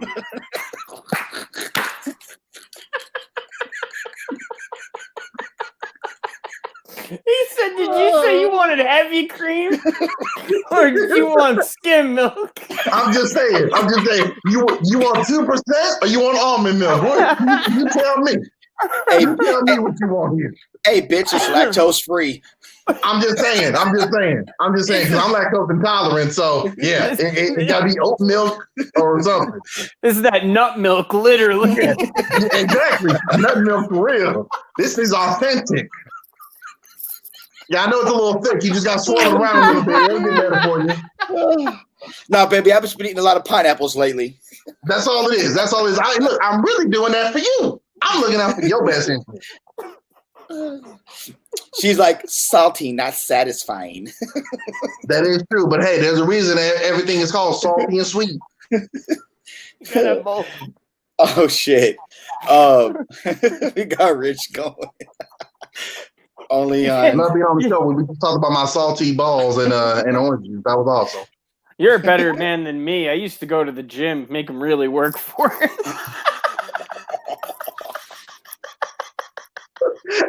He being there motivated. Hey man, why you working out so hard? Bitch, gotta earn it. Oh shit! Damn right. You said you wanted to go to Atlantic City this weekend, right? That's like that old sugar daddy move right there. Hey, look, I can pay your phone bill. What you gonna do for it though? Hell yeah! You gotta put it. That's like that scene from Set It Off when he tell old girl, "Look, I got needs, girl. I can help you out. You need to help me out." And she just looking up at the window at the ceiling while you. Yeah, man. Bitches gotta know. Bro, you brought in Set It Off. Wow. Yeah, man. What an entanglement. Yeah, so with Mike Tyson fighting Roy Jones in November now, right? And in that exhibition, I want to see August Alsina versus Will Smith in the ring, called the Entertainment Entanglement, with Jada Pinkett Smith as the referee. Nah, because that's gonna be the first time we see a fighter literally knock out the referee on purpose.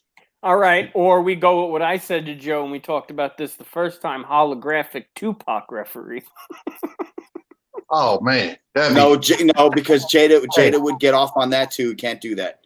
First off, I might have to jump in here because I can see where this ship is turning. Y'all need to get off my boy Will Smith, okay? Y'all need to get off Will Smith, okay? No, I'm 100% team right Will. there. 100% team Will. Look, no, I get that, but this is all jazzed at him. A hologram Tupac. That's fucked up, man. If there ain't no other way to disrespect it's a jab at Jada. Let me tell you, as someone that's been in Will's shoes at one point, I get it, bro. And that's why, personally, I'm really disappointed and bothered by the way she's acting. Like, Jada sat there and was like, she's like, had an entanglement. Hell yeah. Had a relationship. It's an entanglement. and then was sitting there like, and he's sitting there, you can see the pain and hurt in his eyes. And she's sitting there like smug about it. And then he's a good actor. And then for her to come on and like do these things on Instagram, like, a real relationship, like these deep thoughts. Jada, shut the fuck up. You got caught up. And Will is just a good dude, and you did him so dirty. And I really want to see him fight August Alsina because I want him to whoop his ass. I'm going to be honest with you. He would. I don't want to see that just because the only reason I wouldn't want to see it is just because of how much we got to talk about it, because that's something I've been trying to stay away from, just, like you, Joe, man. It's a little too close to home. But also, that'd be like the one time I've ever watched a fight where I literally want the guy to kill that motherfucker. Like, yeah. I want it to be like $1 Million Baby. Hey, can this quarter man like put the stool in, but then he hits him after bell and falls and hits his neck on it, and then that motherfucker's paralyzed, and then one by one his limbs get cut off, and he bites his tongue because he's trying to kill himself. So then I would want all that shit to happen, but like right then and there. And you shouldn't be surprised, Joe. You shouldn't be surprised. We've seen throughout history when women do things like that. And what made me mad was how many women supported her doing that. Oh, hell yeah. Same women who would have went out and had the shoe been on the other foot would have dragged this motherfucker Will Smith through the mud. So that I'm not surprised, but that's what pissed me off the most, because throughout history, we've seen the double standards when it comes to that, and it's remarkable. So yeah. Set it off part 2. They were actually going to do a remake of that, actually. Well, no, not set it off. What's the one with Angela Bassett where she sets the dude stuff on fire in the car? How Stella got her groove back? Is that it? Waiting to Exhale. Waiting to Exhale. That's what it is. That's what they would do if it was Will that cheated on Jada, and Will had that attitude. Hey, it just was an entanglement. Yeah. Yeah, it's fucked up. But man, that Tyson Jones one gonna be something to check out. But you know what, though? I'm glad they pushed it back, because if you look at when they were trying to do it, the UFC is going to have an event going on. Canelo generally fights around that time. If things work out with him in the zone right now with what's going on, it just was one of those things where there would have been too many other avenues happening that would have took away from people watching that. So they're like, let's move to a date that hopefully nobody else grabs around, and then we could be the main attraction people see. You know what I'm saying? So I'm glad they did that. I'm mad as hell because that was right after my birthday, man. I was going to hang out, watch that fight, do something for my birthday. Now I got to wait a whole month and a half or whatever. Speaking of which, speaking of fights, my boy Sean Porter's fighting this weekend. Who's he fighting? I forget. Some dude. I mean, I don't know. Sean probably going to whoop his ass. Is August 22nd. I'm all but our dude on franchise, Anthony, is a part of Sean's team, part of his camp. He's the head of security for him. So Sean's a big friend of the show. I want to see Sean put hands on somebody. I know against was it Spence he fought last? Earl Spence? Yeah. But, before Spence got in a car accident. That was a good fight, really, especially towards the end. It's tragic what happened to Spence, but I mean, whatever. On the flip side of it, though, I think Sean if the pandemic didn't happen, I want to word this the correct way. If the pandemic didn't happen, I think Sean and Pacquiao would have fought already or be fighting this weekend. How's that sound? I could definitely see that. I could definitely see that happening. Unfortunately, this thing has set a lot of things back that were supposed to happen, but I could definitely see that. Porter's one of those guys where, we talk about exciting fights. His style doesn't make for a boring fight. Even if you don't want to engage as much, he's just, I'm going to come forward and I'm going to throw punches. What you do in return is up to you, but I'm going to be in your face kicking your ass. So he's always going to be excited. But that definitely would have been a good fight to see. And definitely a big fight for Porter, really for anybody. You fight somebody as great as Manny Pacquiao, that payday is definitely something that you want. But I've always enjoyed watching Sean Porter fight. And not surprisingly, but I enjoy him just as much, if not more, as an analyst. I love the energy he brings, man. It almost sounds like he wants to get in the ring while he's breaking down the fight. And I love that type of energy, man. It's awesome. Be on the lookout for his podcast. He's doing a big podcast with Fox. And it's his podcast is already. I've seen some of the guys they have lined up coming on, and Sean is, and how serious he's taking it. He's gonna fucking crush it, bro. I really hope the energy he has rubs off on the people he has, especially if it's other fighters, where they open up a little bit. Sometimes people want to be very guarded with their brand and who they are, which in some cases I get. But I kind of feel like, hey, man, look at what we see with the JRE, with the Joe Rogan podcast. Just be yourself. You know, you're going to take a hit early on, but in the long run, it's going to be more beneficial because people feel like they know you more. So hopefully when he gets people on there, especially fighters, they open up more, because I definitely love hearing fighters get deep in detail about either their careers, a particular matchup, or what they think about certain topics, and not be so not politically correct, but so guarded with what they're trying to say. Like, hey, man, be honest. Hey, Bernard, when you fought this dude, oh, that dude's a chump, bump, whatever. You know what I'm saying? Like, don't be like, well, you know, it's good. Yeah, these guys are good, but, you know, there's levels to this. A lot of these guys need to do that. They need to come out and be more themselves, show a little more of their backlight, you know, the background. And I feel like the guys that are engaged in social media and are doing those kinds of things are pushing their brand, and it's only going to get bigger. I mean, Trevor Bauer in baseball, you look at him. Trevor Bauer is one of the most intelligent guys in baseball. He is a decent pitcher to good pitcher. He's not Max Scherzer. He's not Garrett Cole. But everything Max Scherzer talks about is truth. He brings energy. He speaks the truth. And, you know, there's no BS. You know what you're getting. And he's a smart guy. And everything he does, he gets better at, which actually all of his numbers this year are just fucking ridiculous. Yeah, I know one of the guys on the show is Anthony. And he's a guy that will be doing the high school football podcast with me with FSM. He's done it for a while. Anthony Burnyaw. Anthony's on the show. Anthony's a lot like the crazy shit talker. And then they have another guy on the show. They're all part of Sean's camp. It's really cool. I'm really glad Sean's doing it, and everybody that's a part of it, we wish him nothing but success. But with that being said, guys, it's late. It is after dark, and it's time that we get up out of here. Man, this is fun. We're going to do this again tomorrow night. Let's do it. Oh, yeah. Just, you know, get the day and recap of sports. We got a lot of stuff going on. Congratulations to the Golden Knights. 4-3 victory over Chicago, moving on to round 2. Lakers shit the bed. Don't get me started on that. I actually had to turn the TV off because TNT was running the rear of that game, and I couldn't stand to watch that way that plays right now. Tomorrow, Clippers, Mavs, game 2. I'm thinking the Mavs are going to pull that one out. Celtics, Sixers. Look, man. Peanut butter and jelly. No, I just got to bust your guys' balls because you're Lakers fans. And That guy right you there. know what? Yeah, well, fuck off. But You're from New York, right? How are your teams doing? How the Knickerbockers doing? Who? The Knickerbockers, exactly. Who? What What the hell is the Knickerbocker? Snoop on that interview. Who? What the hell is a Knickerbocker? I don't know. I think considering when that name came out, I think they were going for a different name, and they just said, nah, how about we just call it something different, something similar. Glad you said it. I mean, if anyone on the show can, I think I could. I was thinking it. I'm just glad you said no. Yeah. See, exactly. We think it. It's just some people can say it and some people can't. Which makes it true then. No. Oh, shit. Yeah.